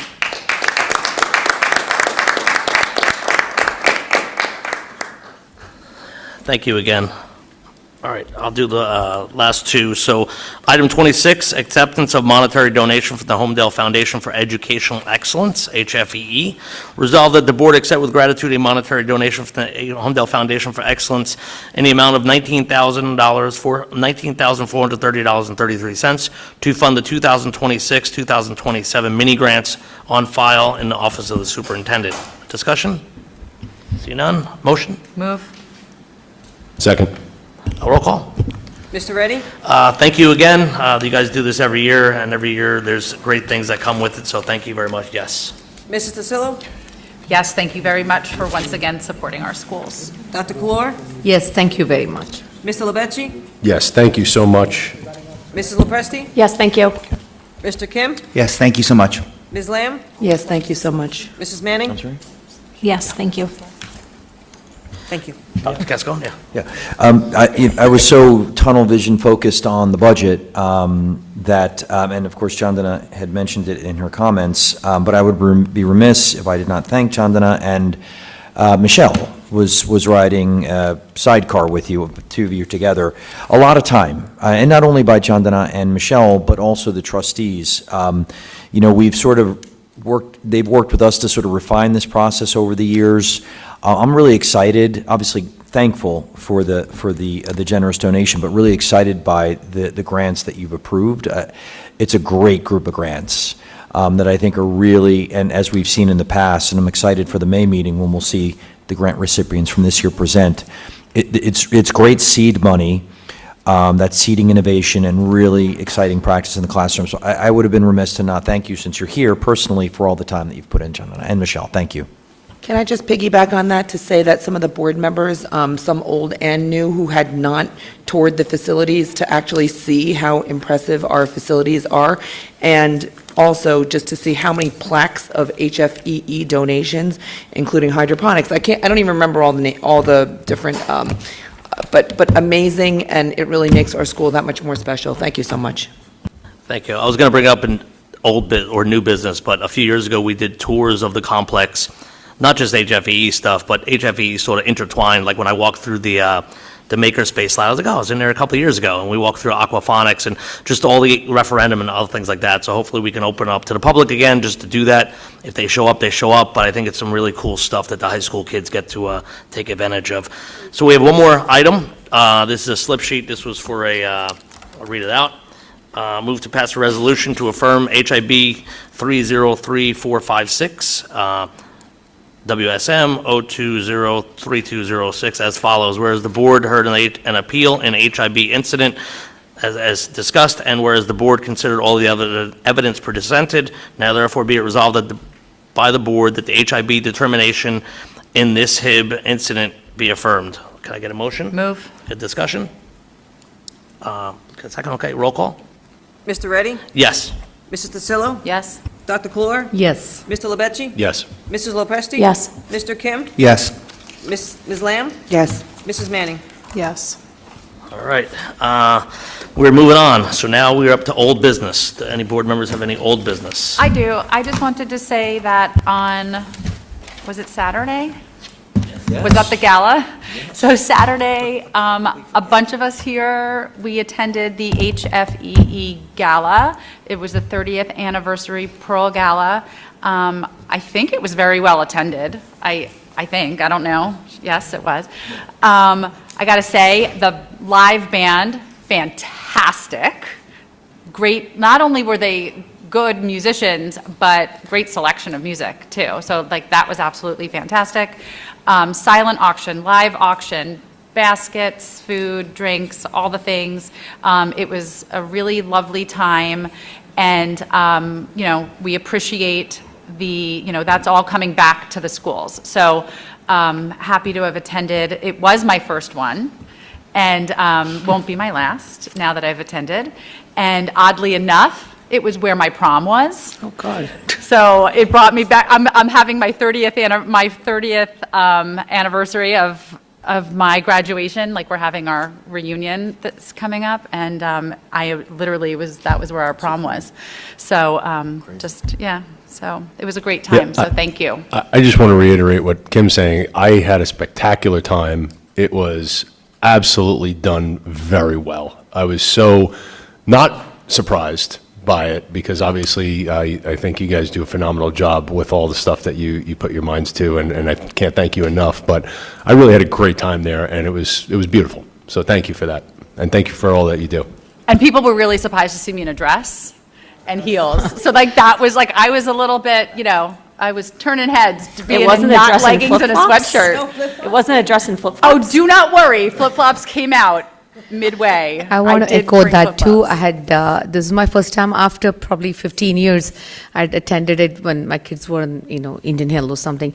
It was very well organized, and coincidentally, we had a tour today, and I sort of put that together as to how much work goes into that every year, and how many things that you've donated to the school to make it almost like a private school level, actually, the facilities that we have. Thank you. And Dr. Clore, you won she won U.S. Open tickets. I mean, we say win, but she paid for it, and it was, so Not a win. The U.S. Open, it was wasn't fantastic. Legos. But I will just say, the community, and it just shows like some of these packages that were put together, I'm assuming they were all donated, right? All donations. I mean, from dinner for 10 from the Nobu chef, to U.S. Open tickets, to Yankee VIP. The donations that were put forth that were able to be auctioned off were absolutely fantastic, and just speaks to the community and the legwork of the foundation itself. Amazing event. Yeah, kudos. I mean, I think this is my 6th or 7th one. Might be my last one. Well, I'm going to be done soon, I was like, I don't know. Go as a public member, I guess. You can still support the school. But honestly, it was great. I actually, and for me, I was like, 30 years ago, I got my Department of the Army photo when I was a cadet, and I got it at Fort Monmouth. So Gibbs Hall was the officer quarters. So it was very interesting to be back in that building. It's beautiful what they did, and the amount of money you guys raised was tremendous. So I think it was an awesome job. So I didn't think we were going to go off topic, but that was good off topic. So old business. Any other old business? All right, any new business? I have one. So I'm going to send an email out on an ad hoc committee. So a few years ago, we had, we have a field in the back, not that we have to name it, but I thought it'd be good. Dr. Cascone and I were talking like we can, it'd be good to have that conversation if we wanted to name it as a board, because that's a decision the board can do. And also, I know we've also we could name. There's a few things we could talk about. So I'll ask around if anyone wants to be on the ad hoc committee. Yeah. Yeah. So yeah, the field in the back. Not that we have to, but it's a discussion we had a couple of years ago, and it sort of just fell off the table. So probably something to re-look into, as of other things as well. Would this be a good time to just very quickly bring up the discussion that New we business. had? Yeah, that's true. Mike, I was just more confirming with Dr. Cascone as if this is the right point in time for, but ultimately, I had the pleasure of meeting a gentleman, forget the name of the company exactly, but ultimately what they do specifically is find Shore advertising. Shore advertising. And what they do is find advertisers for multiple locations within our district to be able to raise what I would think would end up being significant money towards the district, and naming rights for certain types of fields and such are one of those advertising and marketing plans that they have in for us. We're going to be getting a presentation on this, I believe, at the next meeting. So we're going to, Mr. Scalfa from the company is coming to the May Budget and Finance Subcommittee meeting. Okay. And then for the committee to present out to the board. Yeah. If you're interested in seeing some of their work, they've done a lot of work with Tom's River, which, as you know, they could use all the money they can get. They've been in trouble for quite some time now. So they have, they have the complex down, the sport bubble. I think it was Hackensack Meridian or Robert Woods Johnson. Yeah, RWJ, and they're bringing in a significant amount of revenue that way. Of course, obviously, it's a larger conversation with the board. It's a conversation which, of course, there should be, transparency with the community, because obviously I think we want to keep a critical eye on aesthetics and things of that nature, but nevertheless. I think, Anthony, that's actually exciting. a perfect parlay of discussing with an ad hoc committee to discuss those type exactly. items. That's what I was kind of And looking at. it's not an every year thing we do it, but that's why I was like, this is a good timing, and God, we could use any revenue source, so it's something to strongly consider for sure. Absolutely. Thanks, Anthony. Any other new business? I mean, the only thing I was going to say for you guys who are left, your voices did matter last week. I can tell you in my 12 years here, there's only been a few meetings where I remember the kids came. I call you guys kids, students, whatever. Football coach, another coach. So it was, if you guys didn't come last week, dance is gone. Just because we would just vote on it. So is it here next year? Who knows? But at least I'm really proud that we were able to save it. I'm really proud that the BA and the superintendent, the things worked out. The stars aligned, the planets aligned. So, hey, we got another year. This is good stuff. And, hopefully next year things changes with the state and the funding that we get and however it is. But at least if you guys didn't come last week, there's no way Dance would have been still here, because we would have both voted the budget as is. So, congrats to you guys. I mean, sometimes the voices do matter. It doesn't happen all the time, but hey, good job.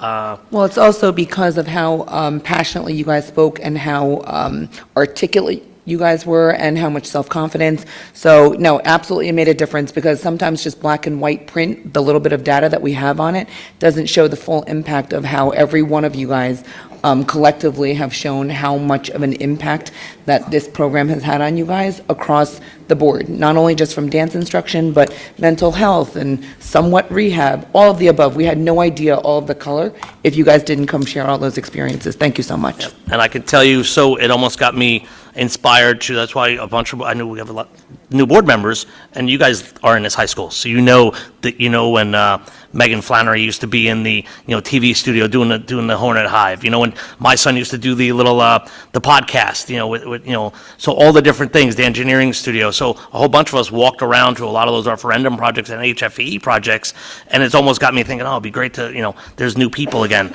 open that up to the public again. But we even went through the dance studio. That was the last one we went through, and for people I thought it'd be important for people to see it. Like, all right, this is where you guys do your thing, so that's it.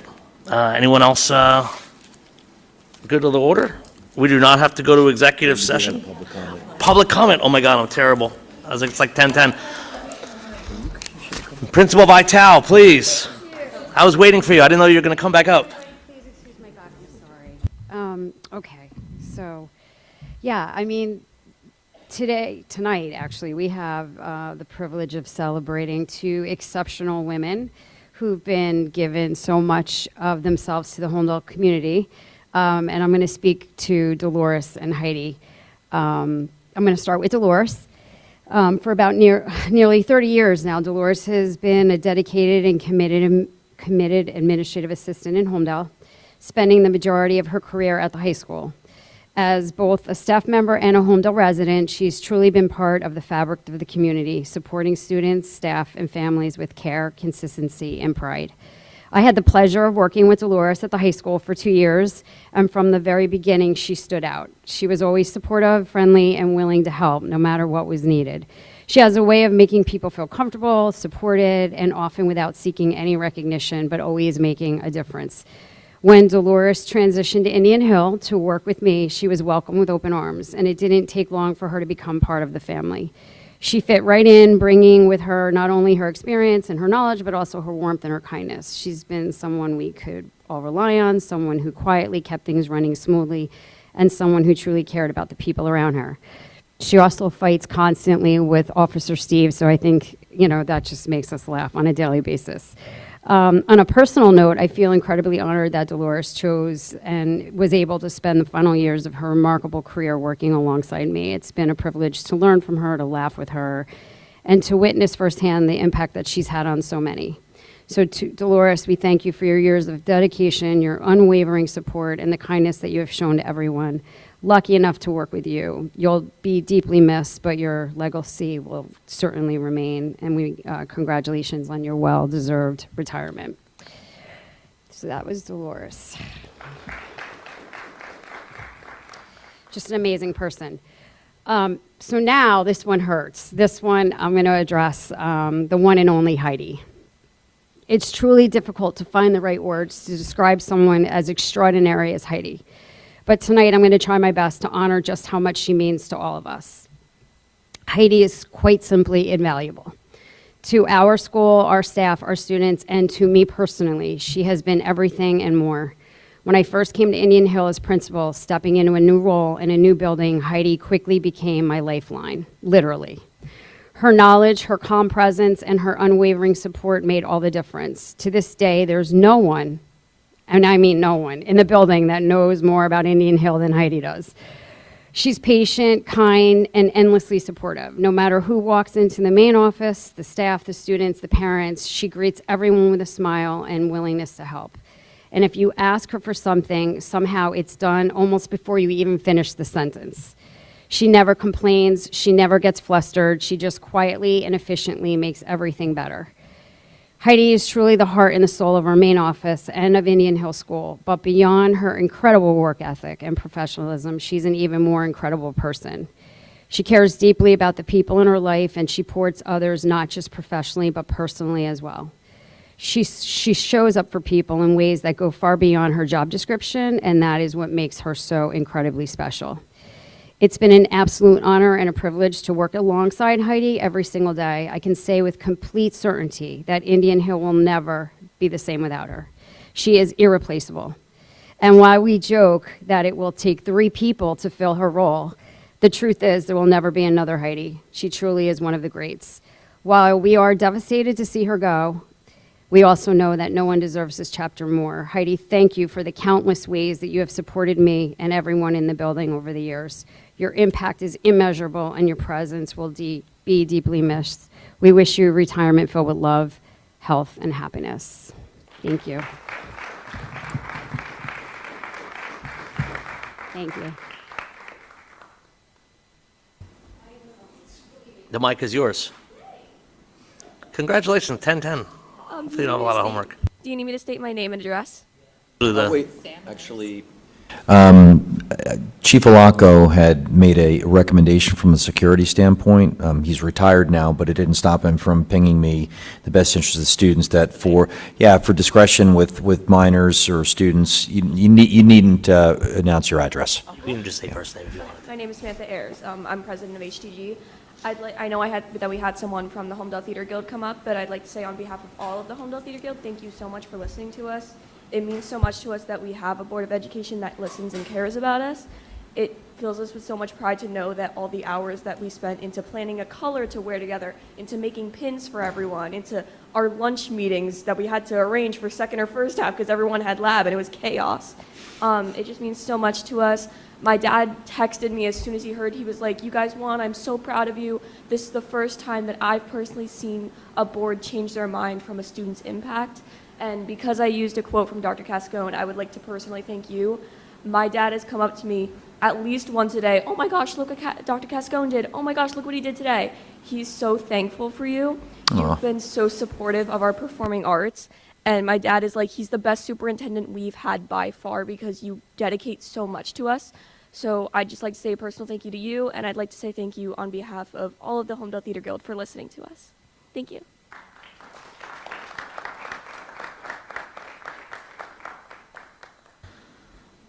I see no more comments. Please, yeah, thank you. I wasn't sure. No, please, please, please. Yep, this is. Been thankful, and I have like the one complaint. You've waited. Please. Yeah, my son's going to kill me because he has a Spanish test, and I told him he'd be home by 8:30, but that's all right.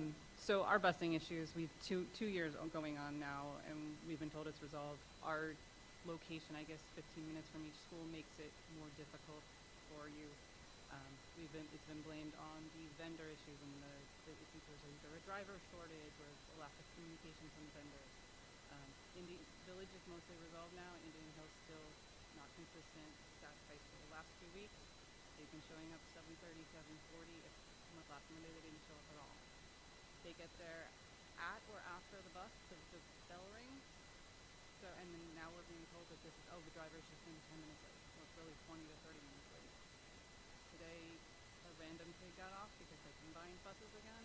He had to use the bathroom to the town for an extra 45 minutes to get to his house. Are you actually resolving transportation issues next year? Yeah, can I just ask a couple of clarifying questions? So it's both the Indian Hill and the SATS high school routes that are problematic? Indian Hill is inconsistent, not as bad as the SATS high school one. So really, if you had to triage it, you would say the SATS high school route is, okay, and which route, do you know the route? SH31. SH31. And I can attest, unfortunately, to the fact that you have had issues for 2 years, right? Because we've had multiple conversations about it over the last 2 years, and obviously, that's unacceptable, right? You deserve a better level of service. Admittedly, I don't have a granular understanding what the issue is here, right? Or I understand that, but is there something else at play? Are we, as we're going out to bid for these routes for the new year, even in our efforts to be efficient, are we cutting it too close? Do we need another route? Not many kids on the bus. It's not even that the routes aren't efficient. I don't know what's going on there, but we're 15 minutes from each school, but that shouldn't matter to the high school. We were told that the bus driver is going to be late every day. Okay. My concern now is the kids, they get there at the bell or after the bell. They have to go to the locker. They're not allowed to bring their backpacks to the classroom. They're going to be late for class. Yeah. And we're told that's an acceptable Yeah. metric No. now 2 weeks in a row. No, not acceptable. But what the transportation department is messaging us. Yeah, thank you for letting me know.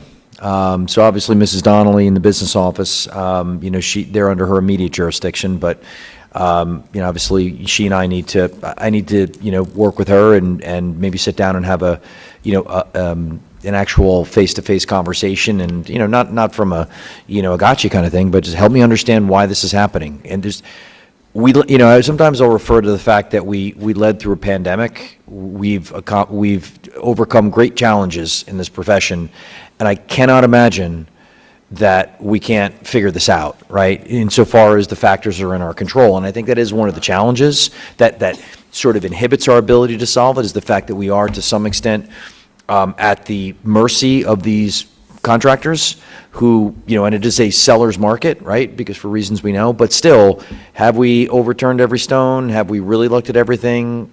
I think that's what I need to be able to, and hopefully you don't come back up at another meeting, but if you do and say, look, we took as close a look at this as possible, and and even if, it has to be better. We cannot accept the fact of your children being late to school on a daily basis and missing instruction. It's just not acceptable. There's got to be a solution to it. So what I would say is, give me an opportunity to do some fact-finding with Mrs. Donnelly and Mrs. Perillo, and I'll follow, either I or Mrs. Donnelly will follow up with you next week, and I really, really hope that I can solve this for you.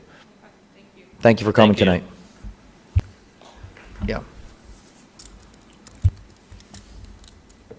Hi, my name is Kim Hong. I'm also a member of the Holmdel Theater Guild and other arts programs here. I'm also the co-editor-in-chief of Holmdel High School student publication, The Sting, which will soon produce its 50th anniversary issue. So just throwing that out there. As a student publication, we always want to encourage student dialogue amongst each other and also with the board. And I'm really happy with how the past 2 weeks have turned out, and I hope it really encourages other students to also be more invested in the board decisions and what kind of goes on in this room, because like them, I don't really come to these things often and don't really know what's going on. So I just want to say thank you so much for listening to us and taking our words into consideration, because that really encourages the dialogue that the Sting is trying to aim for. Thank you so much.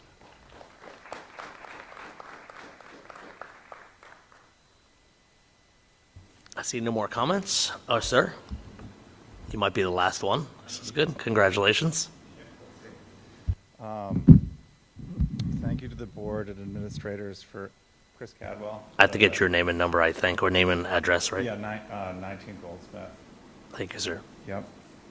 So thank you all for your service and congratulations on a passed budget.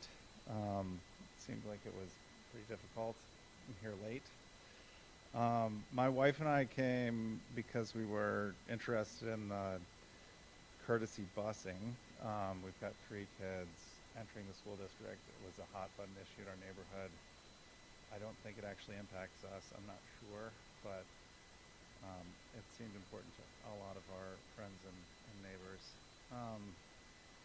What became clear to me listening to you all tonight is that this really is like a systemic issue of the budget shortfall. I think it seems like it's going to be around 4% you quoted per year, and we can only increase the budget by 2%, so that leaves about a $1.5 million gap. That seems like it's pretty predictable. So I foresee many of these meetings in the years to come.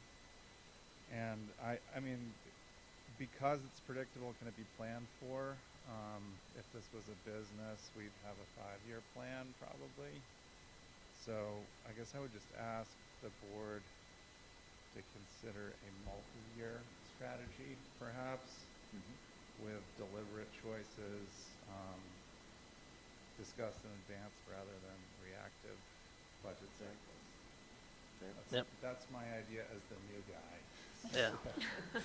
Well, you know what? I was going to say, you're spot on, and we do have 5-year strategic plan, all these different things. Obviously, we can't predict transportation benefits. What we can probably predict with some accuracy is it's probably going to go up. It's not going down. Yeah. And you know, I know Dr. Cascola said it. Many board members said it.